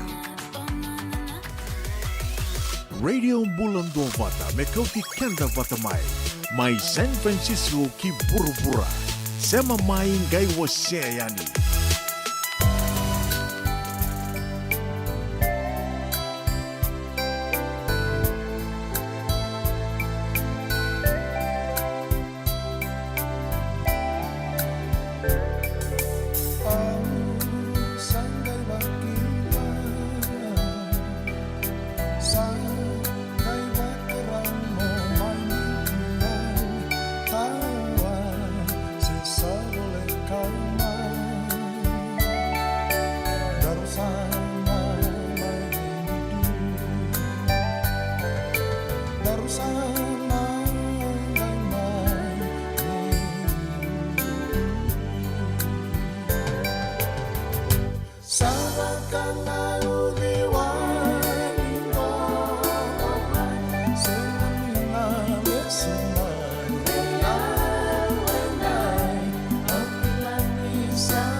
Ia sandi na sara ungan dreva tiko mo kilani undo moniko. Sonango nanda senga ni kilame nda wakaritaka wakadawa senda na numa ninda sa wakaritaka tiko na nonda ndomo ia senga tiko ninga ira tūtura rau mi sana kandu ai se wadawa oronga de tiko na irongo en singile vuni koa do wakaritaka tiko ya ndu verto na viliu taki tiko ngo en ken we tal no taki tiko na climate change sange tiko ni tiko ni sandondo ni me sa ruta na vosa me sa wakaidureni na wakadhakai. Sa siwe tunga na vosa, senga sotini levu na wakadhakai wakaiduri tiko. Onge lakusara mai nungu wakasama dona singa na madhawa rua saoti. Ke rubi tal no tiko ke na dona tabalengu sange tuko na tiko koe. Tabale, e angona na vuna, e sule kina wikenda na kalou, e dua ngana ngusunda, e rua na dalingandai. Muletani dau levu na ngauna, e vunga wikenda, e senga tuninda kila, mentando wakarorongo wakadhawai. E sando levu tumbe ngana nonda vosa, ia nindona kai tukuni me weekenda e senga tiko ni ndau senga ni kila ndona kau wakasama tali tingo na selective hearing sa ndau tukuni mai iko sangi o dingi takanga na e sombe ka weekenda dingi takanga na kamera rongoda e rongoda ngana kai vera rongoda kena bo ke wakai senga ni rongo binaka vira era sa rawaka dindi wara te kira tumandanga kina e lasa vio ni tukuno koe yangona na vuna e sule mikini weekenda na kalau e dua ngana ngusu mende ya dua ngana ngusu me rua na delinganda baleta me lewu dhake na nonda wakarorongo leilai na nonda vosai wakadhawa ke mdo na sema tika maene ka viniko dondo lewu na mdo wakarorongo se lewu ngana vosa ayo dona kaya au kila ni rauni na mbole tiko weekenda kede senga ni ndewa wako iki nai baleta ke wakai ko kila tiko ikundi na osana vos tingani yani ya ayo sa do mai dono ngono bakame sa wakamu sa vuturina vosa baleta mbek ngani tiki tali tungani dhaka na vosa ngendo la koi vale o sa senga sar tungani undo be vosa na nungu ngane leo mbaki rosa ngul karua kila ngawira na tiko na non rembaki ni bula na embakia e vakamera sa no no motuiro sar kila ke ngana ka era sa senga divina ka temenda vosa ni vira ia yo talenga ngono go vakamu sa futuri na vosa o sa ndo batanga kono go vakasama ke vakanga o mena renga moko mena rido ko na ka dhaka tiko vakanui ni na rauni na tora rau koe na kauda kawatiko sena nongu wakaritaki me roni na wakamuria. Balete sonango ne da sa oda saranga na vosa e lei e koto talanga me na wawale na loma oda ke na stress na mosini ulu ke sa lia butiko ngana nonda vosa. O wakasamutaka na mada sa oi ti talno takatiko tupe tuno koe o iau ondo tali tak na vosa osa na vosa tungani o tinga sange du kuno wano na leni vale ngalu to mandani sa ko to mandani vosa ka ko ni do tukuni me baya o sange do me ngalu sarangani yo ya na kai tukuno ko nungu rayo ya baka me leva tale ko sa na ngalu tu ka ko ni usando ngalu to sa na ngalu sartonga tiningeli la ko tale mai nungu leni vale me ge dakava mai levo ni buki mo ngai vosa kidai atuno ko damandi ko sa sini ve vosa kina sange do tukuno ko o vosa o tukuna miu ngalu. Nangono ngalu kina ko vinakata miu vosa Vatumbe ka kenda na dina toda ko dasha. Vatumbe ka kenda na tamata. En rendre na vakamaru te ki kenda. Ia. Donga na kai roni da waka vinaka tiko kine sa tosa tiko na embaki sa dono me sa vinaka da kitalinga so na skills la levai ai na skills ni wakarorongo dono me na sa levu dake me da sa na kila me da sa buta vinaka na so na i wakarau vai me lewa dai kina da wakarorongo lele na vosa. Lewa sarna kai ronin da na wakatoro da kita kina nonda mbula ke wakai da wakatawuli da weekenda me lele na vosa lewa na wakarorongo. O wakawili ka tongango e sona ka me maleta na wakarorongo kau na noma me ua sea mandanga yani de rauni na wuke tu en dua se rua se tolu weke mdona sea matiko mai na kawini kua dua ya tugoni tungo e 5 na kai ronin da kawa e wakarita ka tiko se ronin da na wakamata utaki kianda kina menda do wakarorongo se me binaka dake na nonda wakarorongo dua ya pay attention ke wakai dua sa vosa tiko yani wiko dua sa vosa tiko yani sanga mandanga mo ngalu vitale mandanga ikon dina se senga ni se ona no mo iko ni kila na kai sa wakamadala tiki me ngori o sa kila rauti ani iko na binaka mo sa ngalu to mandanga wakarongo da manda na kai tuku na mai o koe. Walei tongo, pay attention, give the speaker your undivided attention and acknowledge the message. Ko mandangani ko vosa, warango di koe. E ando na ka mbimbi. Dre, senga ni rawa, i mbimbi ke waka me tona tobe maliwe binaka, me tona sangati ko me tona be maliwe binaka ndona kaya, dua tale mo wakareitaka ni o wakarorongo tiko. Wakadha mandea, I vale mandanga ni dagay vosa tiko nindo sa mata nga bekin to sa na taliboni lewa nga bekin to sa taliboni to nga nambongi rua sa oti okay ade ni pali sa mbongi lewa toka yau rua tiko nungo ne lewa o sa lak nga ni ke kotilala ni kete ani yo nambongi ni singa ya o sa lak nga ya ni wakata nga na woni kakana tu chop sui na resi sa wakata o sa mindambe ni gore ndona kona ni wal ni kuro sang mandanga ni ndambe na teveli gona liu ni lal ni kete ko te ani yo sa reda nga yo ndoni ndambe sa tia sa ndambe o sa kana o tia turmen go talivoni biu vango sa bi to kana sarele alo nungu kongase nungu lumatua o riani ndambe to kana teveli same thing. Kana talitik nga, yetiko na sarela. Loko ngone lah ngane ko bakat katartal ngando na kai kan yetiko ko dotal na seni balikuro lindabe kino ko. Dambe ko sange me yetal to ngani kana sarela ngo sabe woti tiko mbek na tin karona kala kana bongi. Sarenga mo ko lumato savango ko. Hi sango sambu valolo masaranga na bulango O kento to savasar to ngango. Aseng mandanga na vivosaki. Ken balbale asandi asarab to ngano na talivoni. Ko asar to ngano na ndombula ya. Listal na wakarorongo. Sonongo na ngendo ndo vietu kuna nindo naka. O koya e tukuna tiko mai yo. Yo rida tiko na talivoni. Wada ndo wakilaya sesanga.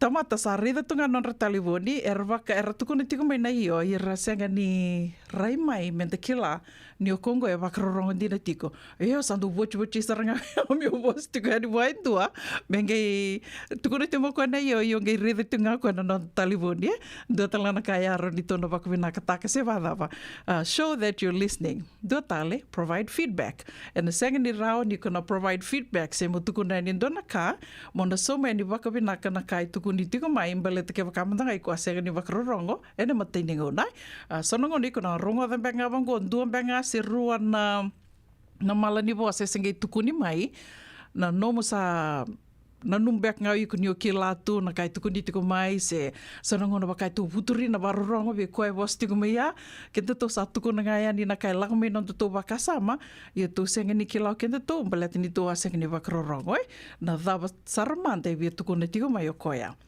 dua ya provide feedback. Do tale, defer judgment. Wakanga ubakarita katiko ya, so nangona se bermadanga ni oti na kai tukuni mai o iko sa parangayan. Yo sabi tukuna ngayan ni na nomu rai, na nomu na numa, lako batean ki na nomu bakalelewa. Wakampimbi ke wakame kila menduan beka na kai kuta vakitiko mai o koen robi tala notiko, gai wakame wakaburia mai wei ko na dhun rumbeka se na iyo na alo kata-kata wakame baburia mai wiko o iko sana ndre saranga na no muturi ko toka wakamalu ma wakarorongo morongo da mandanga na kai tukuna tiko mai o tia monga yo sanga me o kakoni ko tukuna ni ko na kamo wakale o iko ya ni ndre yo na kanda ko nga tukuna o mandanga o maro taka tiko di satos tiko na mbaki sa vina ka mai so na kala laiva ya defer judgment kuma dene ko wakale lewa yo au wakila ni o wakaroronga, ni o sanga me o wakatahuli dhia o mondo wakaroronga mantanga, me ronga da mantanga na kai tukuni tiko mai, na ngai rao vi au, ni o soma na kai tukuni tiko mai me ki rovi tala noa, to wata na ka ki rovi tala noa takai, but then rendre ke wakai bosa tiko moko and you don't even listen, niko sa hao bosa tinga niko, tukuni tinga niko, na kai ko na numa, i o ngai veda lati tu ke na kai tukuni tiko mai ae, senga ni vera rau, venga ni tike na kai e tukuna tiko moko e se na nona ngangandre, dua talea kona respond appropriately, ya na kalima ni kalawa se na kai walai tiko ngoa me baleta na nonda sanga me da waka winaka tiki kianda and dua na ka bimbi o ngoa ni nonda mbula na tiki ni nonda mbula na wakarorongo. Ke wakasa senga na wakarorongo ia sa wanga ia sa na tūna numa tunga kento tu sana lako tunga me tu sakai tunga tu ndina tu kilana ka kedenga e so e rasandu wakil kilandina batongone e resanga tu ni rendre vira na wakarorongo ia o mbole kenda tau na sema tingo mai na kawini kua me tō sanga me tō waka winaka teki kenda tō mando ea me o waka na numi kenda tō ngā iani na veka na kai awa sea mai o tawa lengu ea ia na vuna e mbuli kenda kira na kalau so lenga moko e ndoanga na ngusu rua nandalinga me lewu dhake na nondo tō wakarorongo se wādhawa nei mbole winaka waka nuni winaka tiko iani la chileta na wanga tambu na wanga liwa ni sa te au waka nuni winaka tiko iani na sige liwa ni koe vengo se tiko ngai i Redwood City waka mbula tali tingani ve losalini marama mbola lailai ni mbula vinaka ke o lasu se ondina mo ngalunga deo te vulida mondo wakaroro dina to doko mbula vinaka mele waka nuni vinaka tali tunga iani ke resera tiko maingo ni la chileta monro batai tiko be rauna lubiana rongande tiko mai viti anangona sarangango o ju noa mai Australia Oceani mai Lautoka ke na Rona luben rau, wakatawana tiko na non-rutu i tiko salni ata ke chose watanda veta. Dombula binaka na family, waka nuni binaka tiko ane vikim do, and singile unikua, sena kavini kua, wakatela kina ve eloni na vara, binaka na sema tiko mai, na kavini kua, mbula binaka sa lote niki, tau nui taka nioni mbula binaka tiko, wakatela kina ve Dasha Hidden Blood, binaka, ndira to dhako draining. Mbula binaka na tena, waka nuni binaka tiko ane vikim rau, wakatela kina ve sista matilita seni kuradiri ni taka nioni mbula binaka tiko sista ni taka talanga ni tono mai sota na wakarombo kango senga tala ni ngwele da vitiko kina kemdo ke de sara na sema tiko mai ngori mai tele bombeka eloni na vara ni mbula binaka silio noka sandende onu taka ni ndo mbula binaka tiko na betamani senga tala ni ngwele da vitiko kina chelingoro ramatau ni mbula binaka senga ni madale na wase na mbila se senga ando na vital no vinaka wakambula tal tinga de lela salu vinaka wakalevu na sema tiko mai lela mbula vinaka laisa taira nimbula wakanuni vinaka tiko ane bekimdo mai tadirua senga tala ningola da vitikino laisi asa wakaruru vinaka na sema tiko mai kavini kua kikimdo ke de sara tania ungatea na family mai Australia onu itaka ni ndo mbula vinaka tiko wakambula tiko ane bekimdo mai na city level San Francisco ndo mbula vinaka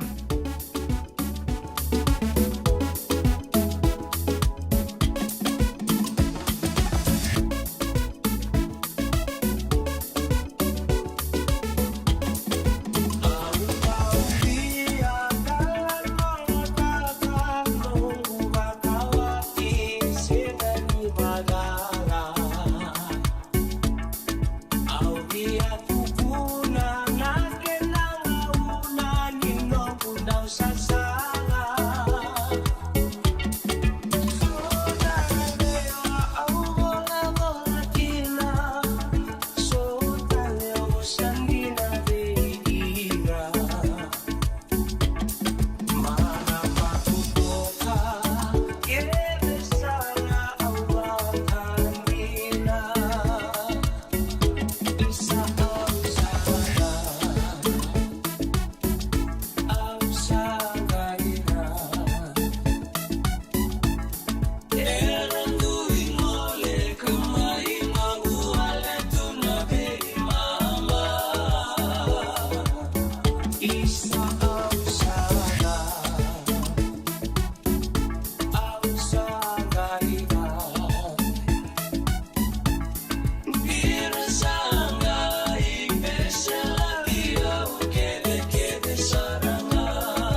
nungu chisu nungu banua. Dorongote na vima mani ono kina vitu ene kawani bugululu we kemunda we California. We mani rua ene kawi kina tolu ene singalewu ni lotilewu we kemunda we viti. E warotaka na New Methodist Christian Fellowship USA. Rongote ene radio mbulando vata San Francisco me kauti kenda vata mai. So enda sa senga sarangan nikla na dapat menda baka talau taka bosing ilu taka siapa kaya kapitak neka kuni lo malenga sa tipin dono menua erau ni buka tingu ikimunio waya na JJ's Food Shack Santa Rosa California na be matanggali kaka na itibgina mebaka na karitoa waraisi na lobo palusami na buwaka na kaiwa soso na dalo na toa na kokonda bayangani kina gamure na kaka na buwa balang mebaka na steak gai baka loka tabioka kena kozlo surua otat ni Kailangan ko na kaya ng pie ng bani kay na manray. O yan na JJ's Food Shack, Santa Rosa, California. E raw sarang ano direct message virto, giring nga kina vitu sa iba vitu, tolo dio tolo duon limono, se, o nga wali sarang ali tumiko may nanumota, e na dio mali Billy Street. O yan Santa Rosa, California. E raw talaga ni rito ulit dilibot na kaya na kaya mo katalawa sing lebo siya wang kabi, yan may Santa Rosa, Kinabato. JJ's Food Shack, Santa Rosa, California. Nada masarap madami hulikin ang doon ng life insurance policy may Lincoln Heritage. Silang ayaw sa nagkakil nito ta nagkatil kami ito ni Agostita na 2022 o sangir ta kasarabiri ni tauna. Kami ngaya kinamaga ngaya salah ko mana check. Sangat tali ni pera, sangat sarangan ni pera palilay. In time sarangan mai. So ang taliwara ka tala tundawara ko. Kubertungko.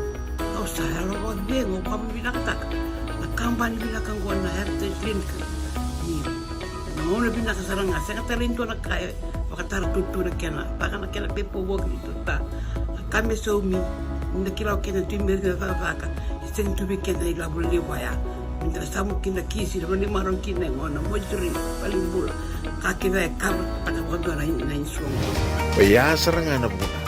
The Lincoln Heritage Life Insurance doon nga so mo na-claim na luman ng kusang bulu ka ba newa. Kaya sa ruwan ang baki uti na policy gaya na lenga, di ko na beba siya oray. Dawi mati sa siya nga. Raw sar na baka leo po mo na telefoni. Text mo ay kinabas sa iwa, walu bandua, tolu walu lima, e na kena ituto ko matalalay.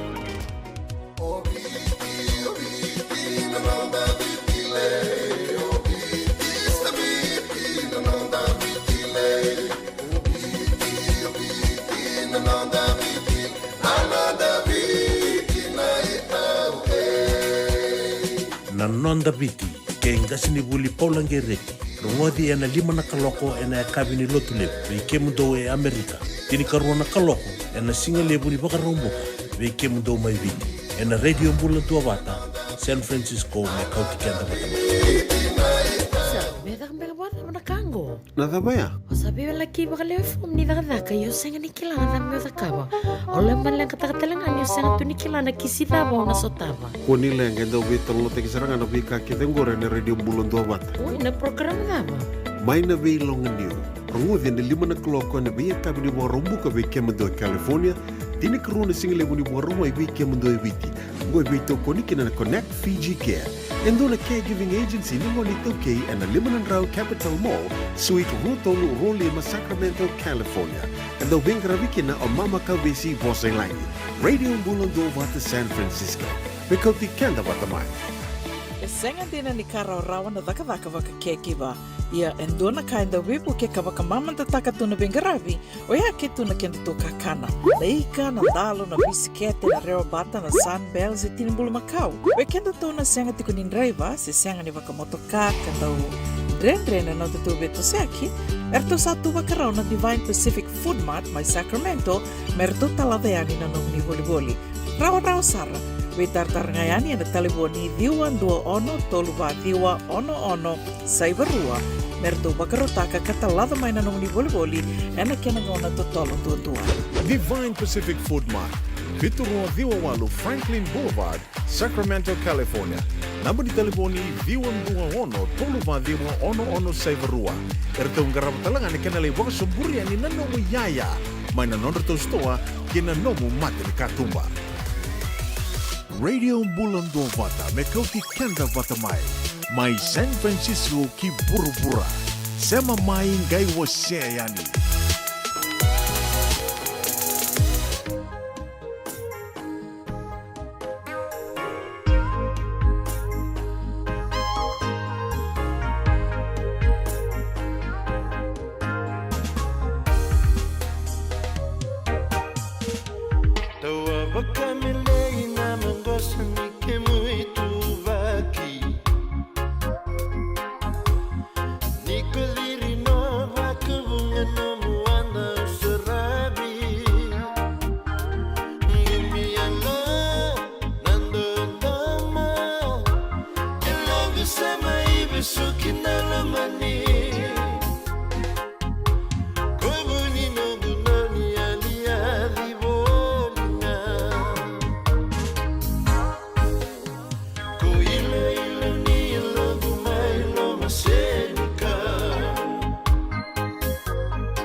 Ia tala no ni ilo ia mai verto nandua ben arto tiko voli nengo e California arto mai veva kamaro tiko ane vekanda na kavi ni vuke lulu and dai ne karua sanga vulu katolu ni singa ni vulu ako sita sa mai votongo e tini karua na miniti me ono na kaloko me wakawa baka reta ka tiko ani e na ono na kaloko ke rona mai vital no tiko kena ke ndona tadingu eta sarasau ke robe wa situnga na mataka ni kuanga i tuko na tiko koe na nona vuli sa mai tiko bona tiko na nona vuli ke na ve ka lalai tali so au samani wata roin koe saratuna dawe ko bulida tiko le teke wo wakadava ke na ve ka wai ambalet ni kila sandona ngona balawu samai tiko woli tiko kine Amerika koe au na no mani na vinaka me kirona ve vital no ayani rani na soli waka sama tu kina bunga be kianda ratalangani na ve waka ungeti tu do tuku ni it's never too late to learn se mani wakadava na bimbi ni ambaki da tuku na ninda sangase se dava io konga ia da tu e na kena panua e soli tuna ngalala me da bulida na kena lewunga ni ka da bulida ia koia ke rona ge me vital no tiko ni kina ke ariata sarsau e na ono na kaloko ninge nana ma ki tiko me kina au waka samataka tali tinga na mataka ni kondo na tadingu ke ro vital no tiko na messenger nga ke ro vital no tiko na kau sasanga taka tiko sange ia tinga mo koe tamai kito io oio sembera wakandua ni usatavi o tinai au samani taro no de manda na de tamamundo io o koe mandanga na nona messenger e volei tu mango tinai o sa sini waka samataka mandanga na lubiana batongo sera ngone leo sa kito o sa ngole me Amerika o tia sangeli wakawati wakalubeni sange wala toko koe na nona messenger nona profile o tinai ka ngai ni bosa tiko mo koe tuko na tiko mena kambaleti nona tai tuku na tinga mo koe ai o ni tota o tia wakami usa wakami sa wani ni waki tali mai veo ni watiku mai au sa taronga ni o dhena mduta waka samataka liusara na dona ngona e dona turanga ki rondo ve wakambula takitunga ngona wali wale si mai viti ki ro ve wakambula takitunga sa itunga na naita o te ange dona singa sa tarongi biau o dhena di kona turanga o sa reimbalawu tu sange ia te aniau o neita koia au se tungani go na kai mimi ki no menda do vitala nonda taronga mantanga iliu o dhina dana bale te liu na ngona santa tuku ni tunga o tamai ka o tinei ka o neita o tau to senga tuku ni taronga mantanga o kenda to na ia dhanra. Ia, e so, ira sa tuku na mai na nei tambale te ira sa kilatiko o iko mai vei, sara kadine sara kilanga o waka nei ta. Ia, o tia, ngai ndaduli tarong mindu e taronga mai, o koe mai vei. Santange ia talai nusin kila, o koe wa nei ta tinga mai vei au bale te lewa na wanu aroni da tau vika diviki na nei ta koea, kambimbi me tau na kila, nangonango sa ando lululunga vango, sa tuku na saranga ne dhango, e o mei mbulia o na kandavu, vasu ravi matukulau.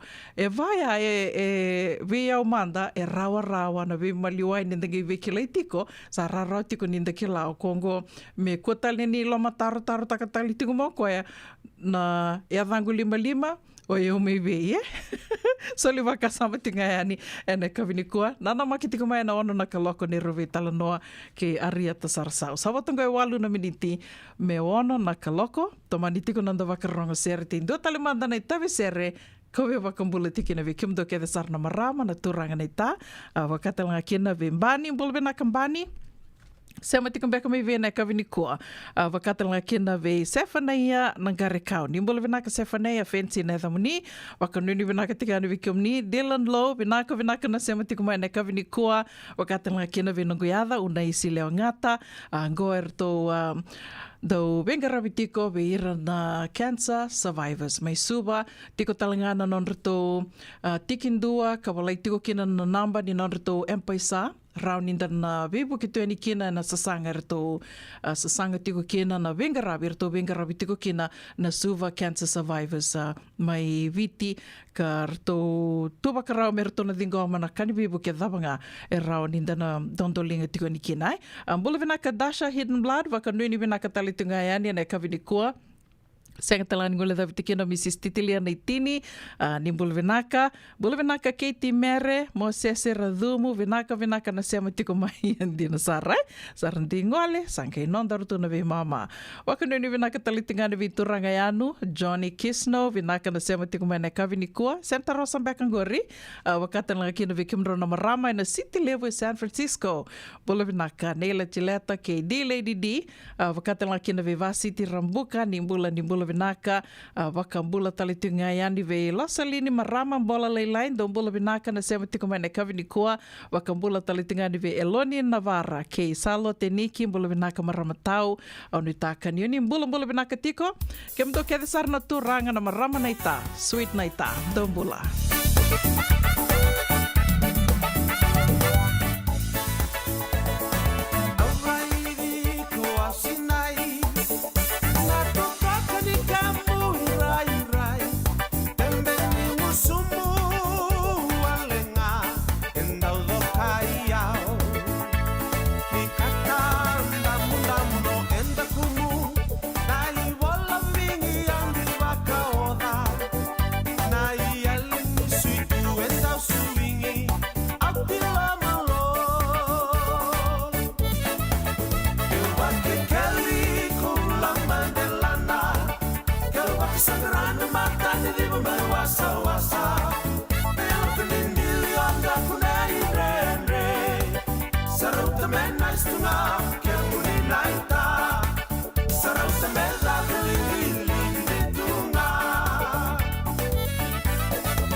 Ramai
Ina radio mbulando bata la mai viti na ve yatu anu mai wakai sera takatiko ni ave kiando leasa and e kapi bina ka dibu ke lulu and dai sa ona dono na kaloko ya o wakare takatiko ani ke rono me vetal na tiko ani ke riata sarasau and na kapi ni koa do na tadingu tiknga tiko mai ratu tiko mai Santa Rosa Sacramento ka nanu me ke rono me vetal no mandanga balata ni round in soliva kasama tiko ve wakongeti tiko ke na bungo be kiomneo ni sama tiko mai ni do sama tiko mai ni ngele rongoda talitiko na nonto porokaramu and na veka so e sama e wakaidora tiko koe me baleta tiko ana sa sanga ni vulika.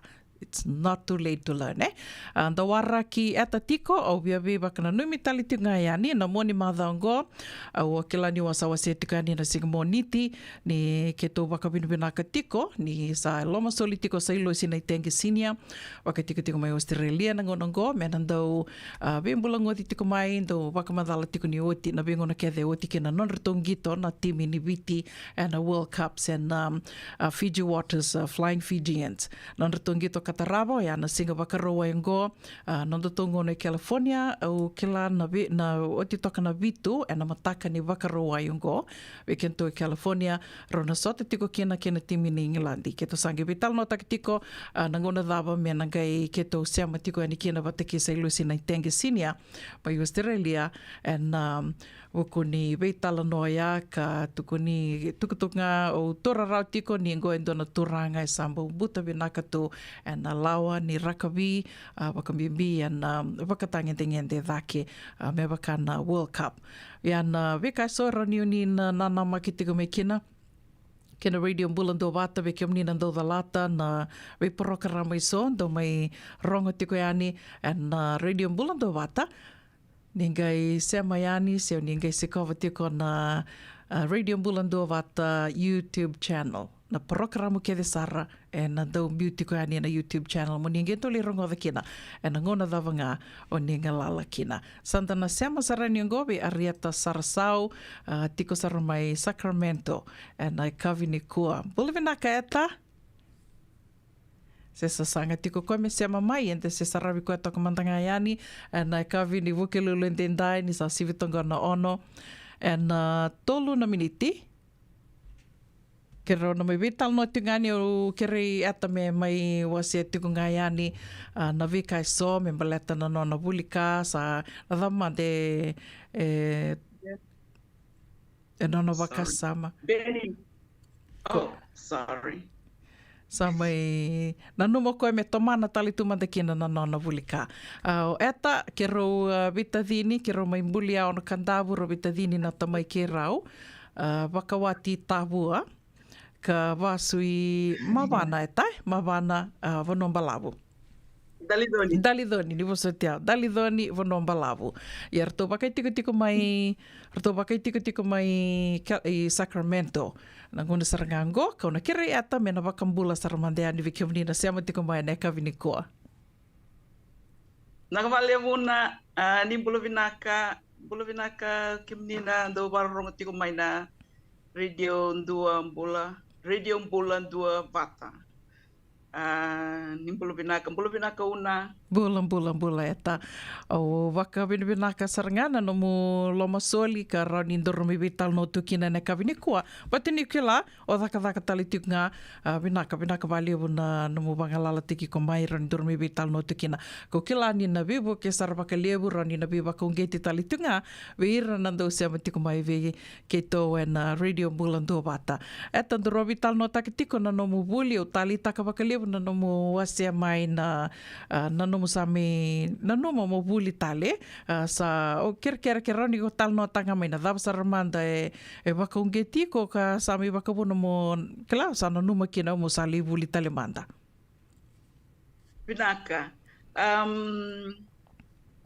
nungu takataka o eu manda na nungu takataka eu takataka membaletir na ngone o neni saka chinika lima na yambaki metika tinika lima na yambaki ngo oyana bula saranga ngo kosita saka tinika lima kina yambaki na nungu takataka pa garabi ngone iya lima na yambaki sawoti samai udakadaka senga ni full time sa part time nga balatenir to sa kalelebu na ngone arto le tolu arto sa kalelebu eu sando gela nga me buno ni taka ni oti toka na rua ola kana tolu na kavi ia o sama ni bangkaraki ni don kutaka kana matakalilai me utaka kana matakalilai bangkaraso na hourly job na matakalilai utaka samber ni ula ko meke mo me taka virtu na ngoni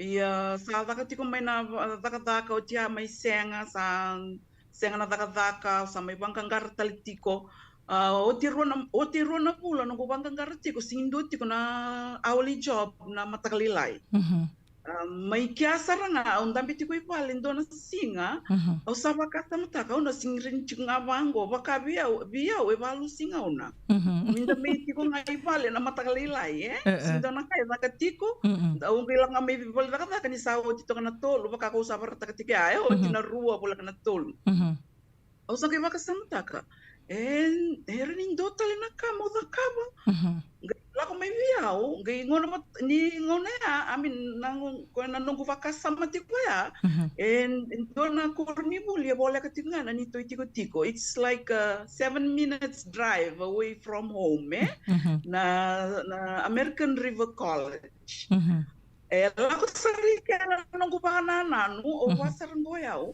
o la ko manda mulitaro tu manda ngona matakaleni barumbuka o siang nindo takataka ike na matakaleni barumbuka ndo takataka nga ruangan na yawa suka o la ko sara ni kurni buli o leitaro sarto tuku na may nakamu dakava orto sa tuku na sara me usana tikibu tikibu na fall semester which was na bagsawot na okosita Musa tikibu. O sa ko takita me nakaba bola nakakede. O la ko na bookstore ko taro me nunggu bola ko no pangataka na fall semester. O eu ni usala ko chiko mandanga mo bila ka kiti ko ya. O sa ti bambo ti hotel chiko nakausa takaba tu. Ni usala ko sarang mo libuli. Laksana amelipuli. Sama review to sa bago isa. O eu musa na libuli Kila Ayo sana libuli oya usase kana taka na auli job kondo taka chikira pimataka. Oyo sana lak serengango musa libuli. Iya itu bunga baya ya senga mena taka na matakalilai na nunggu do banggar auli job tu na mataka. Vena keta. Io na no musala ko tia mo sala ko menu vakasabo yo musa libuli. Iko sampo kilatu na dava iko na libulida. Senga. Ayo senga tarangan la menupa. Senga tarangan la menupa kasama. Nada bo meu libulida. Exacto, tiko mandangan ni koribuli. Iya, mo namatay mandangan ni kala mo baka mo kucho mandangan ni kornibuli. Dole mo nango mendana na makiti kon dali da kapango. Enda singra mandangan ni toro na first step. Mendala ko yani. Dala kani, hindi na todo ko. Iya. Era ni nda bakasa tiko nga nda tuko na tiko. Sa tiko na nabu tiko na lalawa. Iyo, singra tiko menda da kapa na matay kalaw mendala ko yani. Tina saranga. Iyo, nungula ko tu ya una. Au let's tiko mai na kabi ni singa ya sale ya kabi batali na kauli bita ka goli taronga ke o di ibina bono mola ko kina o tingo ibital na kamu da kava na bika ke de auli da kava tu onga ya donga mi vale sa o chito na tolu na kavi ni un rivalista chiko mai o sabango ai o sa seng sarang ni bakam botia ni usara ni da kava mai bakaya una ka ke vengo Iyo, kem dos mayamba ki vida manda Amerika. Kita sela ko by the 2006. Kita sela ko by the 2006. 5 years ago sa lawat kiti ko na lista libuli.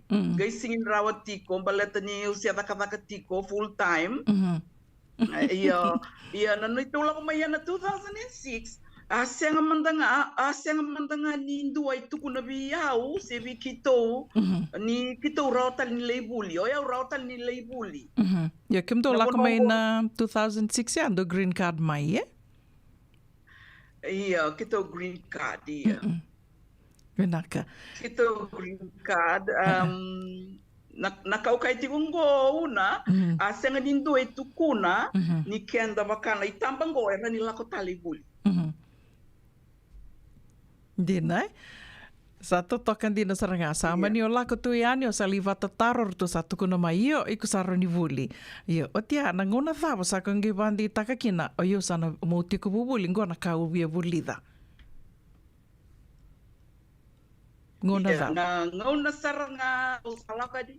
Na ngona na fall semester mo sa tiku bukina na mataini singa o salako yani sa tukuni saramai na vika me na savari teki mai na vika me una taura sa biu mai na list ia na lesoni una via taura ke pa kau bina kata me taura ia orto na kurni buli orto suleta langa me viau na English class mo taura English class. Iya, baleta nindala ko tala main do tale na matenitu do tale na matenitu endondo no mendami buli mendami toro na kalasingo ko na English English as a second language iyo endo tani tiko ike endo tani na kaya mai biti iya ninda mai buli na English ke una sa baka matai lalai taki saranga Vaga matai lalai taki. Na nomu dobuta indona ya tu bosa. Na nomu tukuna indona bosa. Dona bosa. Na bosa ya me nambiu wana ya tu bosa ngo. Ya nanga indonu kina.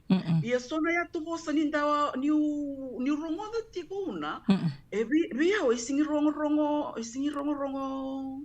Vaka menda kaya. Indonu tu Indonu, la? Iya. Ia vinira indonu. Ndina. Weekend, batang beka nindala ko main total na matenitu, sa tiko nga na may na English na buli da may. Ia sa toso chinga Ndina todo kongori na baleta na o kento buli da kento na bosa babalangi wakapertania British English. Yo otia na American English ndui toka wakalilai ndu tani toka wakalilai o talanga nang inindando rongo de sona non ria tu bosa weekend saksakatu ya kanirara mi kirona tu konna vita diningo enda na mi vulida baleta merra ngo na Italia sarmandanga tu toka mina ka toka non tu bosa babalangi me viti to na mi vulida nga na non ra bosa babalangi ke na kena tu bani na bosa na non ria tu bosa Dua talanga na kana kena dabuti mandanga na bosa wata kento dua tani na kena dabuti na bosa la ko me ke dua tani to sana mai buli danga me to kila do to ni to na bosa eta when in Rome you live like the Romans do santa na mai buli dana ka kedengo ko ya sa nabi matu kelati ko nabi korni buli kedi ko la kani kena se na buli torda ke bangori yeah you have to take na English as a second language ESL Io sama ni soli mai biko ni ko sana vulida na vosa babalangi dava tale. Ia, na ngono sa lako le vulida tiko na eu toranga na English class. O sa mani taura, o sa le vulida tiko sa matai ni madhawa ni vuli, gai na nito profesa, o koe ambaki vitu sanga vulu kawalu. Ko yang baki bitu sama muka walu. O ko yang nangonang kay na matay ni makaw ya kay rida chiko ko yang balato kimam nikimam salibuli. Sengawal lako may nabi matin tutaleso elele bube kimami na irna kay tabang bega motukuna. Persia. Erna Middle East. Yeah. Iya, Middle East. So, erna Middle East, erna kay Rusia, erna kay Ukraine. Oya umay viti, yo umay viti, o tondo saranga. O iraya, nirsala ko mayer reni leono le vitu. Kela, kaya kaya Middle East, reni le chini mantang aruto na Middle East. O chaga leono na Ukraine. O kenda to mi viti, o lendua nga. Iendo ga iti ko na ngauna, kima minda wili bola kina, merong di kima mina profesa. Oi. Na matay ni mava wa kima mi wili bola kina, sa suka na kalati, ngai ka viviau na profesa. Ngai kaya na profesa koe be riviau ni utina na kalasi. Na ngono laka ni kina, ngai kao koea. Hiko lako mai vei. O ngai tukuna ni u lako mai viti. Kasaro koea. Oi, viti vei. Vasar, o viti e chikui vei. O vasar ngo, o chau, kota sarabe na map. E chikui kia talanga na map. O kota mai o ngai varata ki viti. Vi koea. O koe no na reitha ngaia. O sa varidi un balabu. Kao koea. O eu sa kurambuitaka na no wili bola papalangi. O sa kurambuitaka saranga. E tavo kem ni wili na boss papalangi mai biti au ngai tukuna pa iyo. Kima mai biti kem se kalainga na kindergarten teke na klasi 2 klasi romeado na high school kima mi wili na boss pa biti. Waka ndo tukuni mai weekend tu mai kanda we compulsory compulsory weekend tu na boss papalangi mai biti. O koe sa revi au ngā sa kasaranga o koe biau. Kila o revi iko. O iko.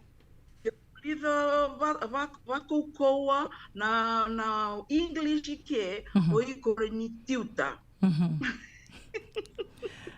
Upcoming tiuta sa mai vewa se tiku e nigo. Ia, meu tiuta.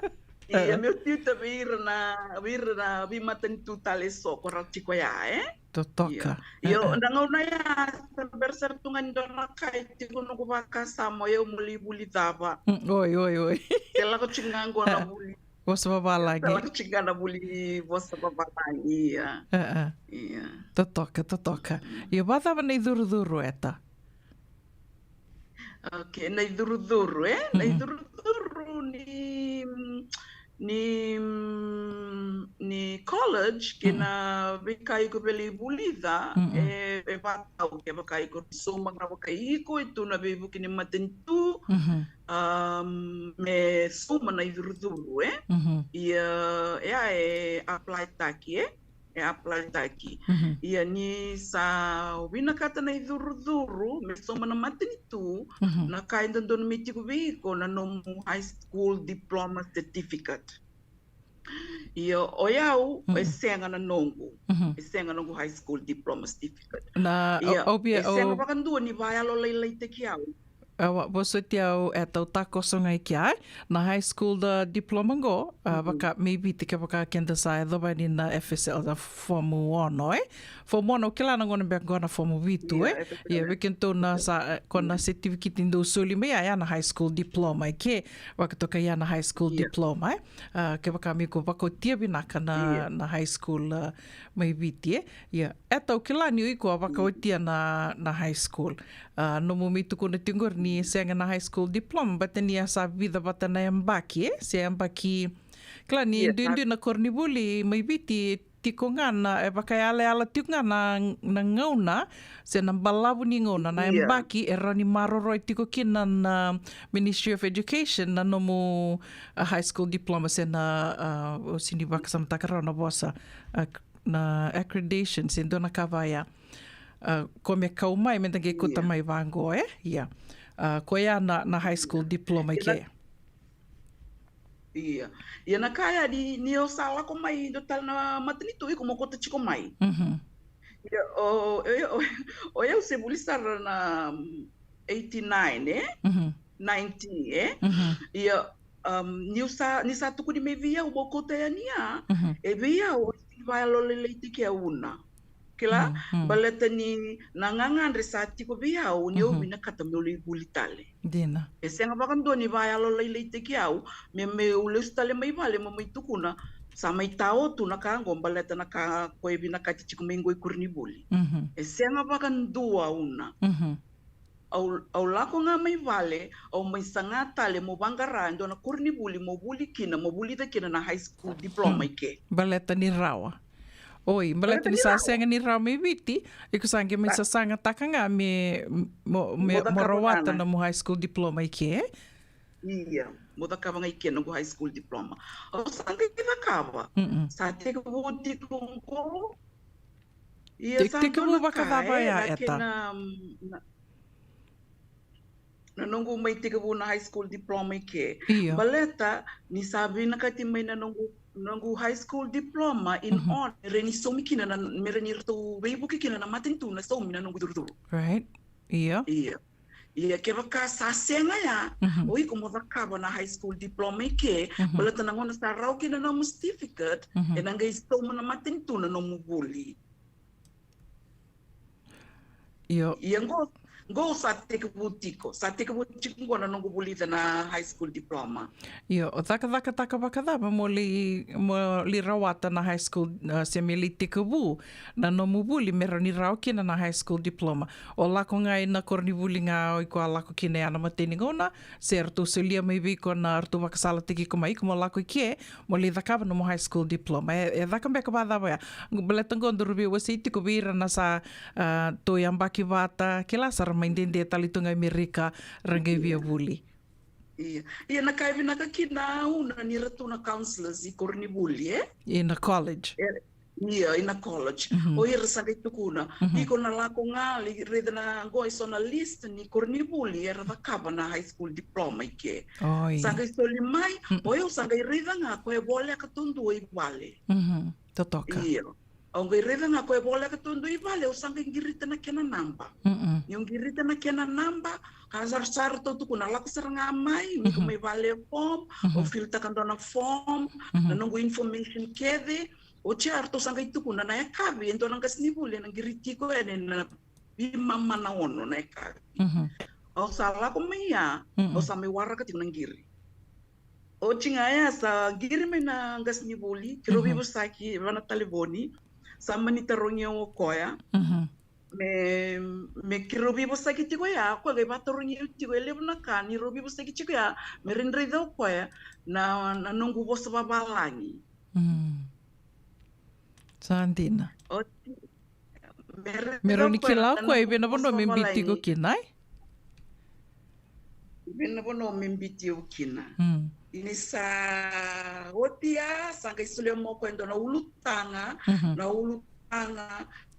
me ubolaya ni ndo na paragraph baleta na ulutanga ya ni singi ndo na paragraph e tolu na paragraph bata me rendreve kino ko na nungu writing oi na nungu iya na nungu bolo baka babalangi na nungu bita bata na ka totoka otia sanga iredo koya au sanga scan taka o bakota ba ko sanga li receive taka sanga wilika sanga redo ko na kakevea sanga ibango koya au sana mbiti ko bana group 5 ya una na group 5 ngo ndapidika ko ni sarongo ngano ko English saka ko senga sa senga talia ngami ko ko ike ko masala ko matanga na group 5 baleta ni era kurumbuita ka chiko una na nonda buli was babala ni nonda bonu dina saranga Iyo. Oh, ni bina takira may kasi buli may biti kaya baka hindi marurong chiko may. Mrs. 19 ni saranga marurong timingo.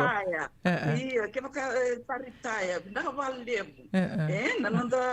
Nanda buli ito na ko sa babalangi, nanda buli may biti. Rakay sarangani, indotani, ninda ko sa babalangi, ninda bola-bola. Mrs. si kaya talaga neita, nondor neita, goro na kasi ni buli baka diyang may biti. Drombulan. Iya. Sama ni biu na group 5. Iya, sama ni biu na group 5. Giba kami mata tarabo sa tiki wo sa lak seranga sa kun seranga may nakelas ita mula ko kina. Wata kina nanggas ni buli daba na nunggugas ni buli. Ia ni ulang katale di kiauna sa katale na wili bola na vika kedea kaching ang gas ni buli. Au sa kurang buita kana nom ni bos babalang ni okim ni tiga bunga mai kur ni buli. Balet ni rareda chiko ni wata ki sotale na vi mata tamata duindui sarvali Iya. Dina saranga. Iya. Ito to kalau nga to may biti. Dina todo ko iyo sala ko sa limbio na group 5 sa tika bu sartiok nganggo na buli Sa tika busar tika ngauna. Sa sanga taka na nomu high school diploma, e na wakadhawa na balawuni ngauna, nomu dhakaba tikina na high school diploma go. I kua wakamadhala taka tika bia o ni koro ni e wakatau, ro ni ko lako ngā ni li kalasi na visinga, si koro ni dhaka ngā ni online, eh? Ia, una na wika kede e sambitunga wana laptop, wana e bitunga me wana e wako ngā mai online, na taka kede, e chinga online. Na kalasi kede? Ia, na Lesoni. kalasi kede. Ia, na lesoni. Iko rene o dhakava ngā online, ge o submit taka, se o lako i kurni buli. Ia, o ia una, o douraro dhaki bia, o mo lako i kurni buli. Baleta ndo maleka via montambe mo barorongo mo barongo na dabe babulivi na singa ya toka ken baling gole buli be singa se vida na singa na be madawa baka usa barita ka tiuna e batau ke baka iko bela kona moniti kina barumbuka yo ndo moniti nga kina lutulevu singa barumbuka o tikinga ibale o dhaka tingani online nungu dhaka. Oi, toka. Ia, nomu sa tosti ungo, e dhava nomu rai, na vida mbeka na vula, mesa no rawata kina na nomu high school diploma. E na bata una, na nomu ngadho e ngana nomu vuli, baleta ni o ira, e na kailasa kina na korni vuli ke una, ke o vuli tu mandanga e taka chiku na kalasi, ke baka o tu dhaki ngau lako i tumbo, i korin tu dhaki ngau lako. E singi baka mai viti, Kila, mai viti. O sa, na matei mandanga ni ngau na ni urita kina baya. O birria ki tali. O birria ki bango, sarale ali na angoni. Uko ngabe tu dhaki lako. Ke baka mandanga ngabe tu dhaki ngau koe me lako. O chianga i vele stale mai, e batu ya non rabaro ni pulike. Oi. Iko sar tali tuike. Oyo mo kay sar tal do oyo seng. O sa kay ndambi pinakastaranga mo sa kay barorong tinga bingas ni bul. So no kay remi bango kito sale tolunga. Ayaw sarangan mo tanggali buli baya. Binaka. Ken balambale baka tau sarangan no mo totolo ni tombo.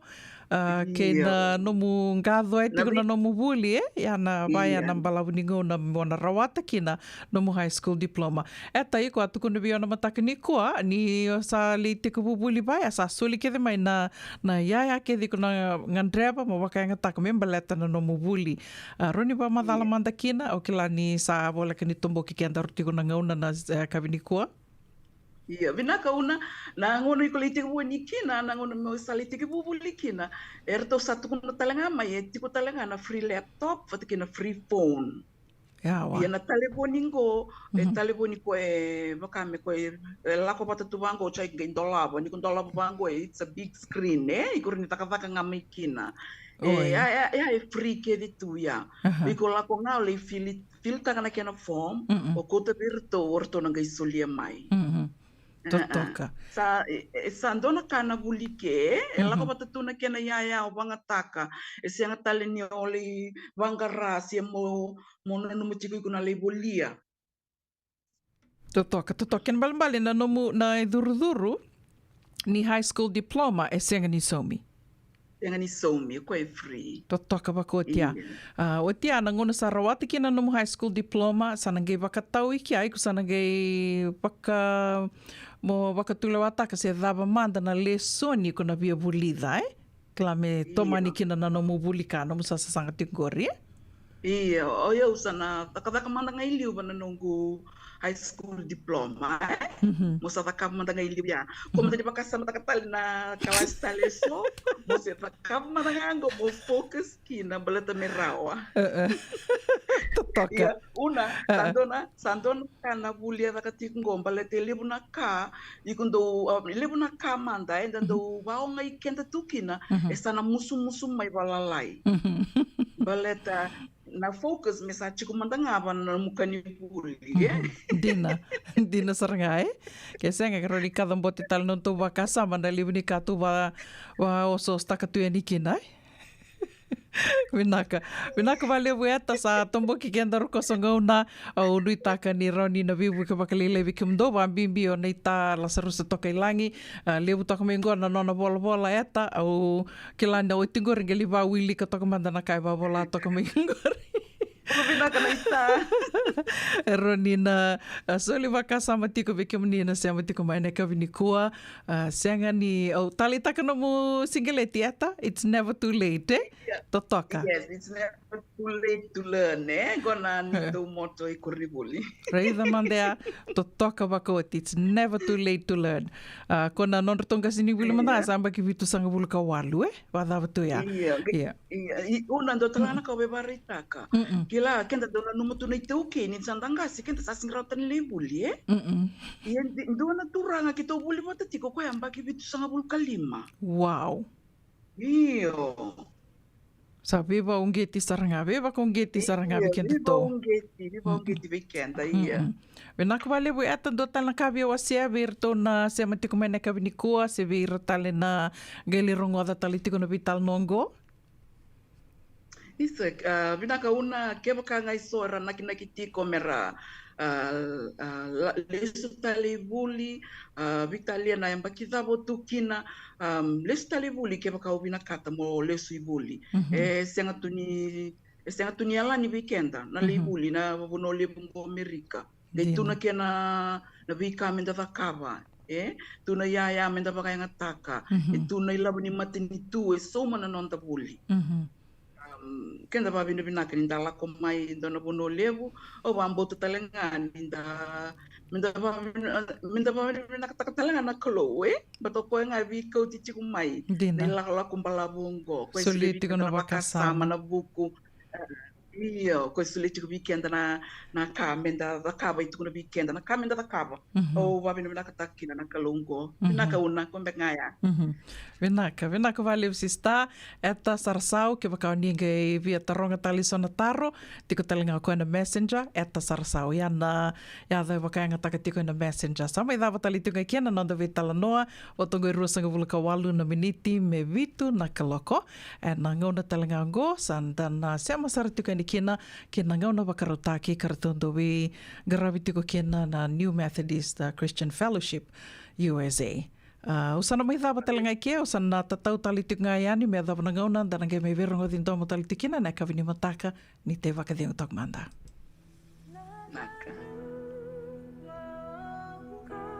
Nongu Chisu, Nongu Vanua. Warotaka na New Methodist Christian Fellowship USA and a radio mbulando vata San Francisco, me County Kenda vatamai.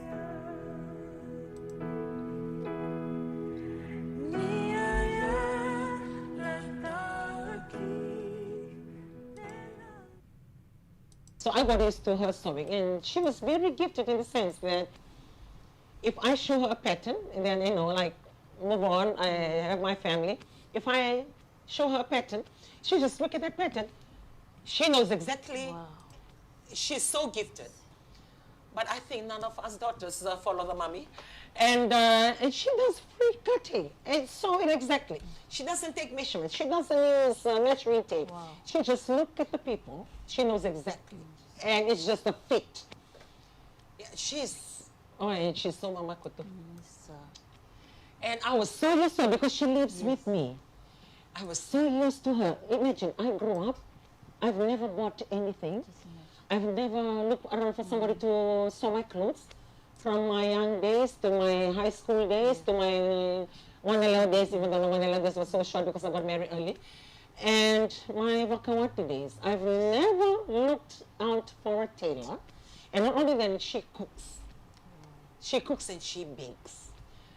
She does everything. She does everything.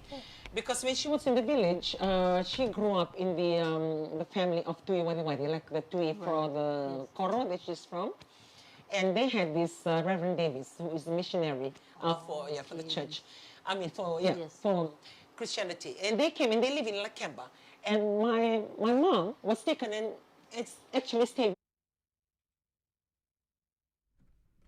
Kera tingala no muni vei bosoti ndarongo da madendo na itavi sere me usanga me nda saraba bina kasara na programa go O tonga rosa ulka 5 miniti me vitu na kalako.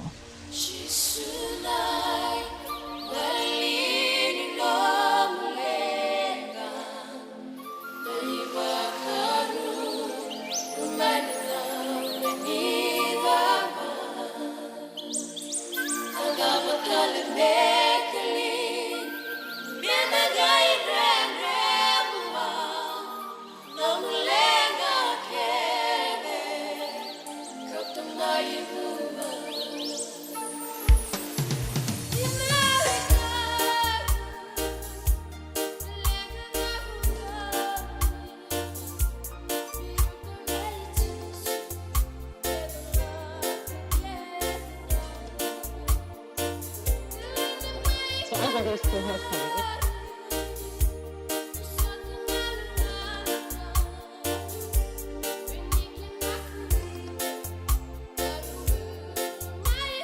First class. DJ.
First class. DJ.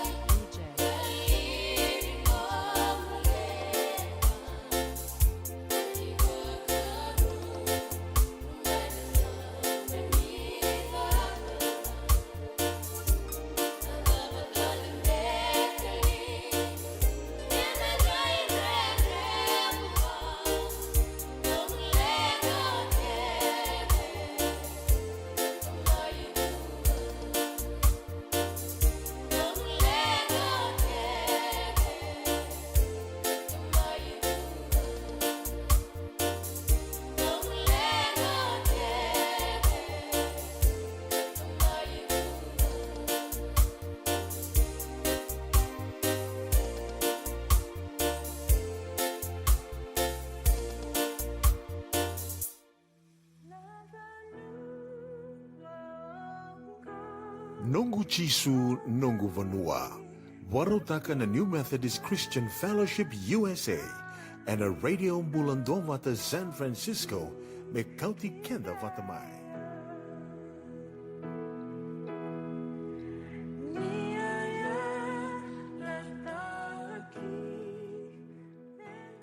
So I got used to her sewing, and she was very gifted in the sense that if I show her a pattern, and then, you know, like, move on, I have my family.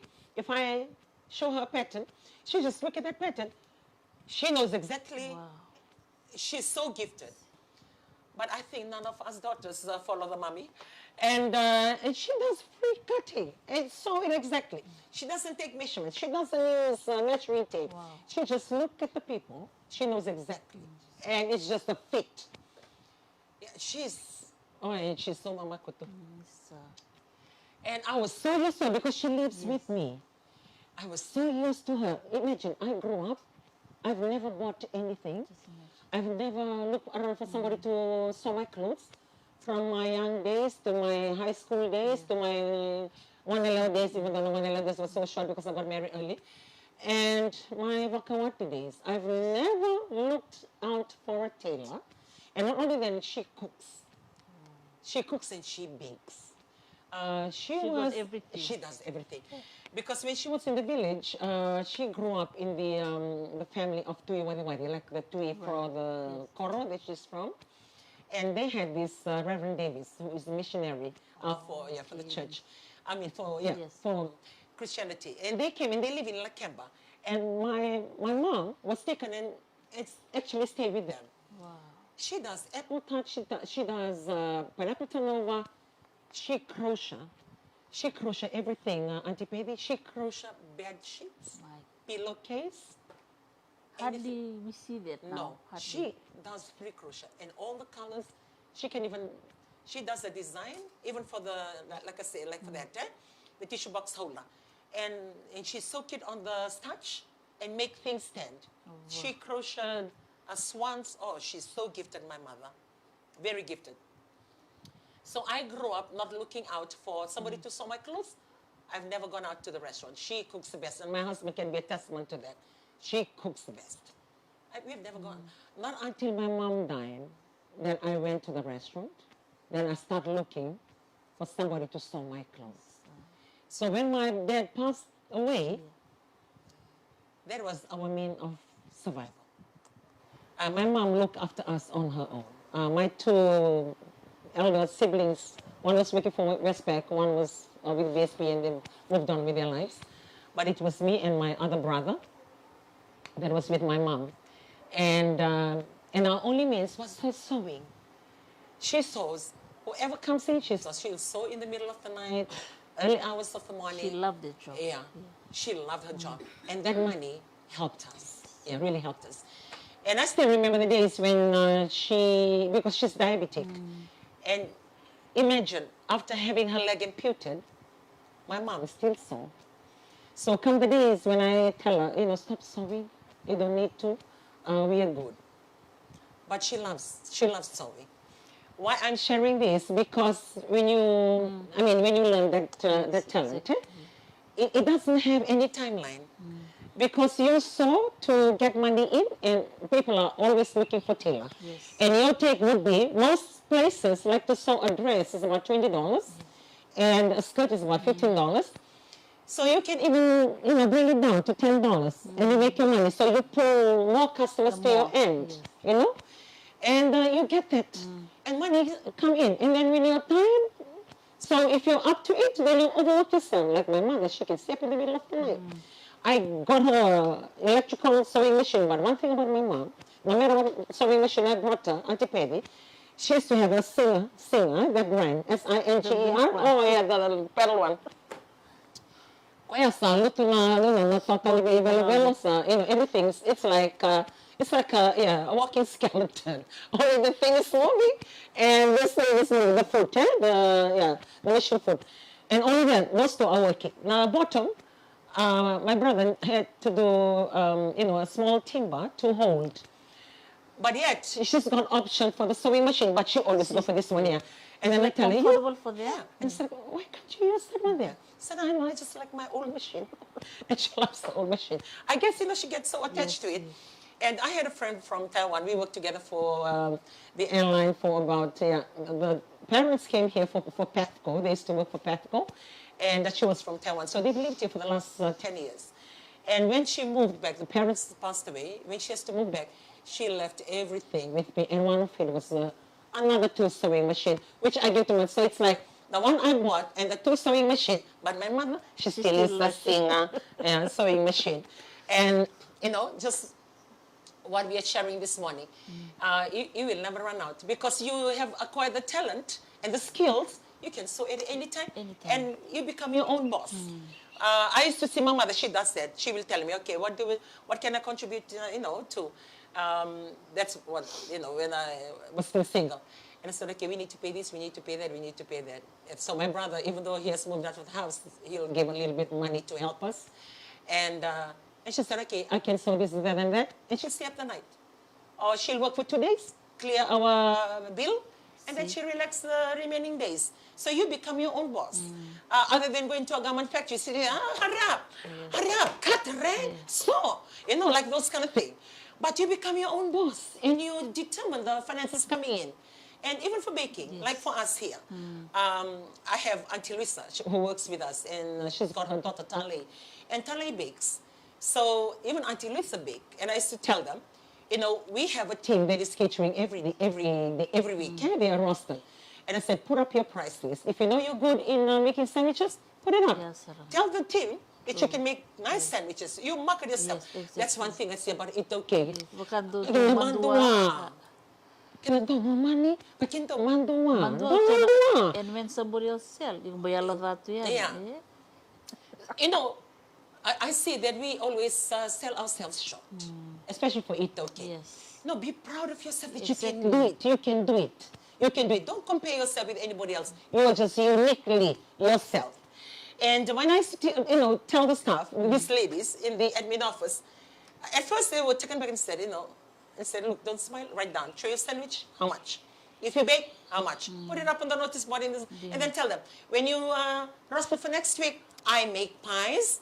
I can make very nice, tasty sandwiches. All you need to do is order. And I said, when you get the money, this is what I used to tell them, when you get the money for this order, don't take it home. If you're a Christian, do the tithe of that money that you receive and leave it in the staff club. Don't take it home. Because we have a staff club. Leave that money there. Yes. Because you build up your saving. And now I'm ordering from Auntie Luisa's daughter, Tale. She bakes. Nice. Yeah, she does custard tarts and very nice and delicious, moist chocolate cake.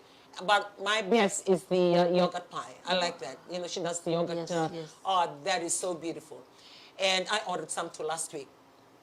And when I met her, because she came to the birthday for my grandson and my granddaughter's birthday, and I said, this is really good. You're making money out of it, Yes. So those are money coming in for baking and sewing. You motivate her in this age. Yes. Itu natali di, but itu bakado manduhat tu na kana bulbul tayo. Yeah, I think I don't know.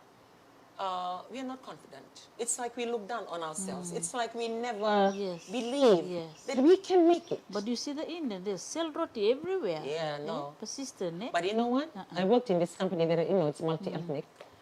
I used to see this Indian boss who is the general manager. I mean, he's already like one of the highest earner. I don't usually go to our cafeteria at the hangar, but when I do, boy, you have all of us buying our food, sitting there, and he's not ashamed of it. He'll bring his roti parcel. In the Fiji Times? Yeah, in the Fiji Times. And right where the roti is, that's when you have the white wrapper. I think that is all Fiji Times. And he will unwrap his roti.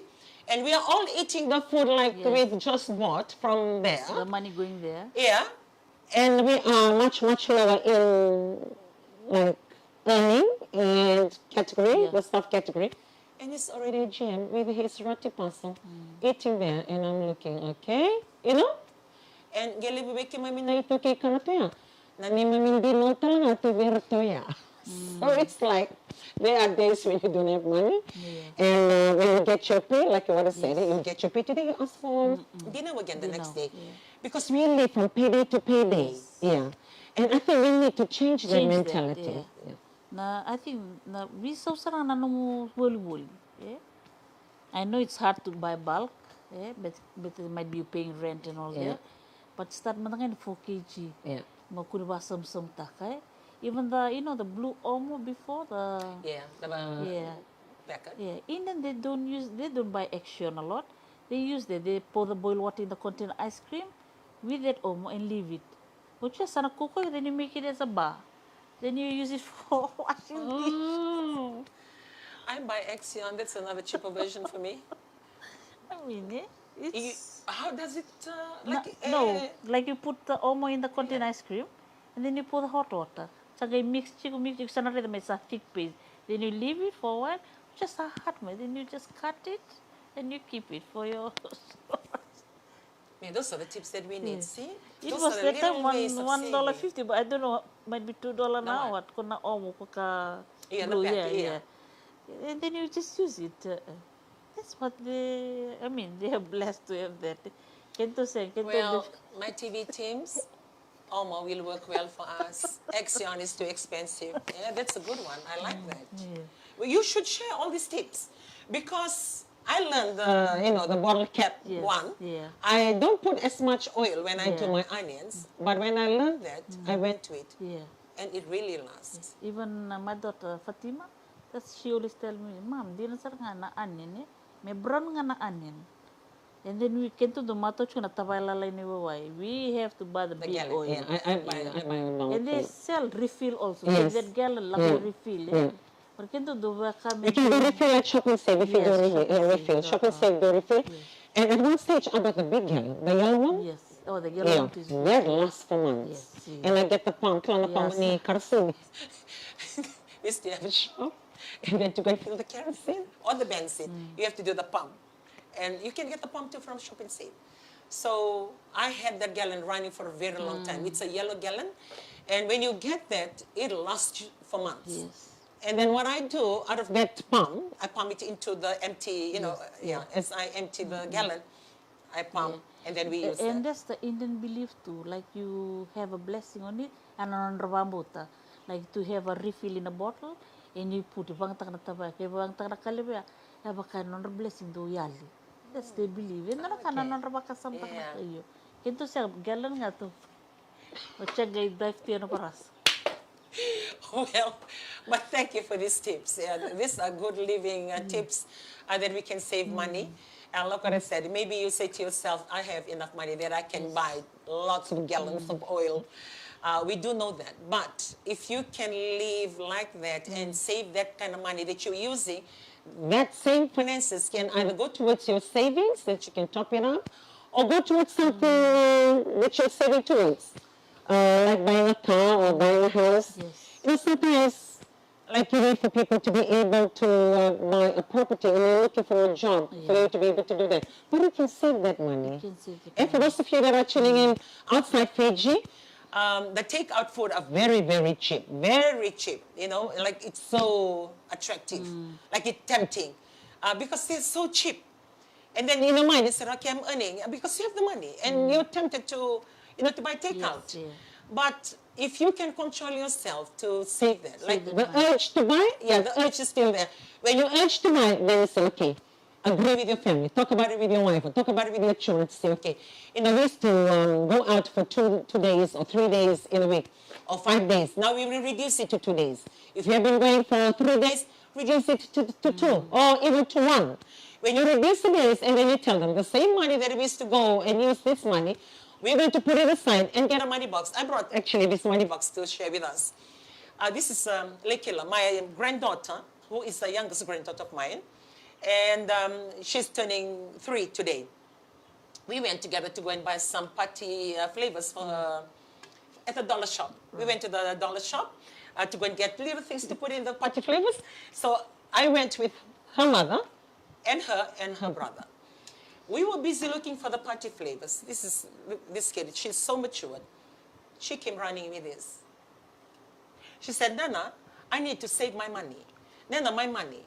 I need to save my money. And I look at her, I look at the mother, and I said, okay, like what? I like to put the money here, and I save it. And you're talking about a 2-year-old. And she's just turned 3 now, today. And that's why I brought this, like that thinking.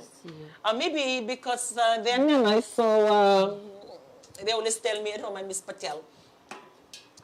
Because I'm now hearing the way Indians think and do things, I think I'm more Indian than Fijian. And it's sort of like a clash because I'm so Indian thinking. I mean, What do you say it's in their thinking? What do they say it's in their living? Because it's a disciplined life, eh? I believe it's a mama. You have to learn to say no. Yeah, I think that's why. And I knew there's somebody who come from the village and come from a very, very big family, extended family, live, But one thing I'm blessed with, even though he grew up from, the big, huge family, he respected the way that I think. Like, he doesn't create any argument or any differences at home.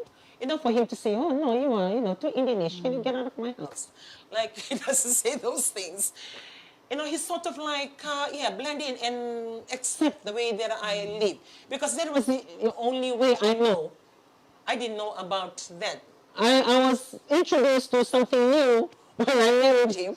When you have people getting off the wharf here in Suva, and then you get a phone call. Kita sa Louis. Nandito mo naman to. Oi! You know that kind? So I got introduced to that. And, or you have people in the house, like you have to find a place to step your foot. So I was glad because that kind of exposure helped me to understand.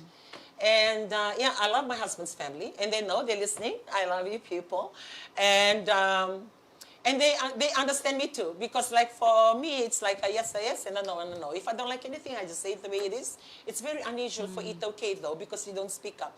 Especially so when your husband, it's like the family of 12. Your husband is number 8, like number 8. So number 8 down, you can speak to number up, you can speak to all the number. Number 7, number 6, or number 1, you don't even like you look down. You don't even, and that's it okay. Yeah, you can speak up, like you murianomiato kind of thing, yeah? But because I grew up that way, I never knew that kind, because like my father, and that's one thing that I'm really appreciative of my dad. And even at times, I'm still wondering, because he grew up in the village, my dad, the 2 siblings, they were born in the village before they moved to Lotoka, have this piece of land, had a farm, and opened a shop. He came from the village, and he was just a supervisor on the roadworks. Before, they used to call them PWD, Public Works Department, and he was a supervisor there. And just thinking of his exposure, like from the village, for him to come and teach us this teaching, which I don't know where he got it from. And even when we sit, he allows all of us to speak up. Like, there was never a time that I can speak to my eldest brother. And if he's, like if he doesn't like, if I don't like anything, he said, no, I don't like the way you do things. Like, we talk to each other like that. So imagine from that exposure, and you come to a family that you can speak up. It's like, Bola, Andra, Binaka, Iksana, Yotunga. And I know you're listening this morning, some of you will say, oh, I hear that a lot of times. And I don't mind. Like, maybe it's intended to make you feel the hurt. I don't feel hurt because, it's like, I have Wekangus, but I know them by name. I don't live closely with them to go and ask or to go to the songos. I don't. I know them, but I don't. And if there is something that I know I can contribute, then I will go. I don't just go ancestry for the sake of going, or because they are my momos or my, tatas. I don't do that. But if I can help, I can. And if I meet them, that's fine. But I don't go out looking. And then you're married to a family that does all that. And one thing that I'm really, really grateful for, that with all that, like my house is always open. And my husband tend to say, the life that I was living, it was benefiting our family. Yeah, we were the very first one in his family to buy a car. And we owned the first car, and then the other brothers who were having better position than him, earning more money, then they start buying their car. We were the first one to build our house and buy our house. Then the other brothers begin to do the same. And like we were and to one time we were owning 3 cars because we were having a hired car, we're having a taxi, and we have our own car.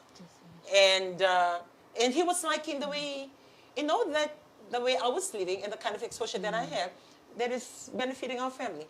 And we used to be at Lot 27 TV Road in Kimoya. And even then, My mom was staying at home, and his mom was staying at home. So my mom is quite good with books. And I opened my sitting room.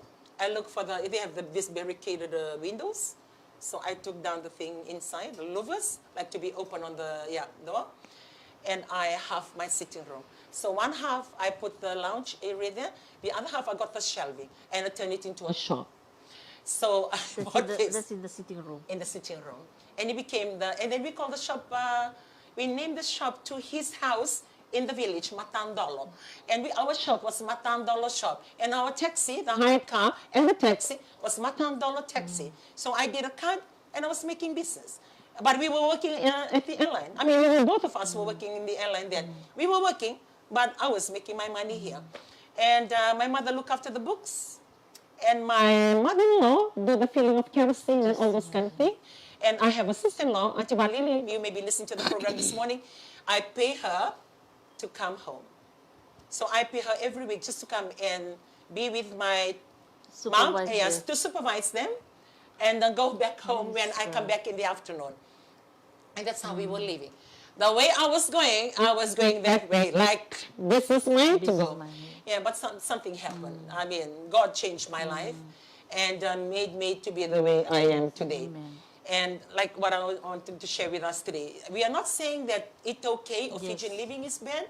I mean, everybody has got their own culture, but the choice is yours. You can still, it doesn't mean like for you, like what Auntie Pedi is saying, for you to do what they do, it's sort of like cut you off from your family. No. You're still very much part of your family. But these are the little things that you can change in the house that can benefit you. The little money that you can save that can benefit you. Like for me, I have, like what I said, I have grandchildren and I have my grandchildren's friend. Not my grandchildren's friend, my grandson. Only one 18-year-old is the one that I, I look after him since birth. And he's been home with me. He's more like the youngest of my child. And he brings his friend. And now, we were talking about the university today. We started off this morning just having this uni talk because her daughter is all the way in Sydney, also studying.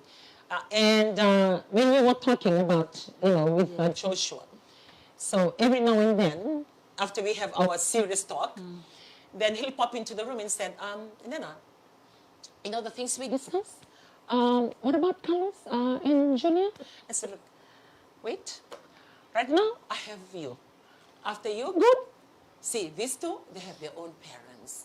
And you, I am the only one looking after you. But you can't change that, So now I am looking for places that they can, the whole three of them can go. Well, I'm praying that there will be a place the whole three of them can go. And I'm having faith that that can happen. So for me, the little money that I can save. So I'm the kind of person that walks around with my wallet, it's empty. It's empty. Miss Tyler don't believe me to take money. For me, I don't trust myself to have money. Because we buy, yes, I keep it in the bank, and I take the coins with me. And sometimes, like when they're standing for me to count the coins, and then they get so impatient because they know fully well I have the money, but I'm counting the coins, and they'll just give up. Oh, it's okay. It's okay. I don't need it. I said, no, I can give you, but I'll give you the coins.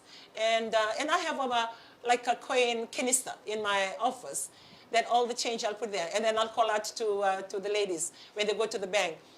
Taxi, because I keep the coins there for their taxi, to do the errands. The taxi man, and most of the time I open it, it's empty.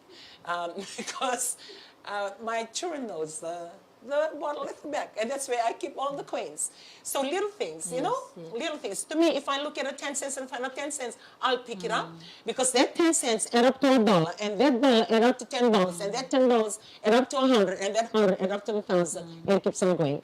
So if you look at the 10 cents, don't just look at the 10 cents, don't look at the 5 cents. I look at that, it's the beginning of more money to come if that add up. So if I find this, find that, I'll keep it. And it helps me with my thinking. It really helps. Yeah. It helps. So would you like to share any other thing that can help us eat okay? To better the way that we're doing things around? Sa ako nga nabasam-sam. Yeah. Pamimbi na takao nga, you can learn to say no. Rather than mo pocket, what's in a pocket, kuni kere-kere ba na money lenda. That's what they want, for us to be every time to go on that line. Imagine you can save all that money. Okay, dito sa balak mo na global conference. I was talking to our SP sa Takala. We having a meeting one day, and I said, the SP, better than Mr. Ali, he was there. He only see the thing and all in the comms. You know, like Kento Lakutungo, the main priority to go and listen to the word of God. Yeah. And then meto lakli ronga na kaket ke lak me panapos niklu. But Kento sa Lakutungo nento priority what we gonna eat for that 7 days. So I offer my thing that it's better you buy your own. Nakangay ko na kutangan mo sulu, yuko laku sarangay ko. As a woman, buy your sunbell, buy noodles, buy biscuit. Ko na pasang ka. Ko tumibi ka na lomodo. That's a good idea. So we nakas English we doing that. You buy your own groceries for your 7 days. Calculate with your children, no more family. Ya sarangay ko na pasang, iko na takap ka na kim. Either noodles with tin fish. And then you just need a hot water. Yes, we're gonna take the kettle and the urn and the pot. Ya sarang. Oh, that's Yeah. good. It's like you learn. Baka kena do lomo do dan alak tu baya. Imagine 7 days. Who can do sa toa kana tongo and thanks that it's gonna be liquid fasting. Yeah. So we can eat in the afternoon. Yes, only one meal a day. So it's very easy. Yeah. And if you're gonna think that you're gonna buy this, take this, sa sengan yang amu kalau li barong atau nabos, jadi kusan no mind. Ano laku afternoon I gonna go and cook sarga my chicken and all. That's what we gonna do. Me, I'm going. I'm gonna take my noodles, my bucket of biscuit and all that, and then just take it to help the zone 2 and all. So we happy in that. Makakin to makalomo na to nakarikakan. But that's a very good idea. So that's what I think we're you gonna should do. share it in the leaders' training to give insights to us eat okay. Because it's like we look forward to the song of for the food. Yeah. Oching gay sangan ni o na wasa kasi ni barong na buno ning kasli. That's makabia it's not practical. Yes. Yeah. So Mr. Ali, that's what he was talking about it, and I said, yeah, that's a good idea. So I went to our meeting and I asked SP, and it was agreed. So we nakas English, we're gonna buy our own noodles, sunbell, and the biscuit. That's it. Yeah. I like that. I like that. Rather than cooking. Yes. Yes. Yeah, it's and then they have these noodles, like cup noodles. You cup put noodles, in the pot water. Already, you just need the hot water. Very easy and practical. See, like this morning, because 3/4 of my family have gone to the prayer breakfast. I have this grandson of mine today, and I was thinking, you know, what to cook, because they need to have heavy breakfast or have something to eat before they go. And I was thinking what to cook for him. But at home, I buy a lot of cup noodles, and I buy it in bulk from Costulas because sell it in cutters, the patni and the indomie, and it's quite tasty. And I fill up the cupboard with it, even up to leaking. My 2-year-old. It's very easy. And she knows the cupboard. She'll come and pull out the drawer. I want to eat noodles, you know. And then she will say, before she eats it dry, and now she will say, I want it with little soup. So everybody at home, they eat noodles. And so I did that this morning and boil the egg. And do the egg slicer, slice it up, and a big bowl with noodles, with water. And I told him, look, this is what you're going to have. So you add the water the way you want it, and I'll give you the egg slicer, and I'm doing the egg. And he does it. So 4 eggs he sliced, put it into his noodles, very easy. hearty meal. Yeah, very easy.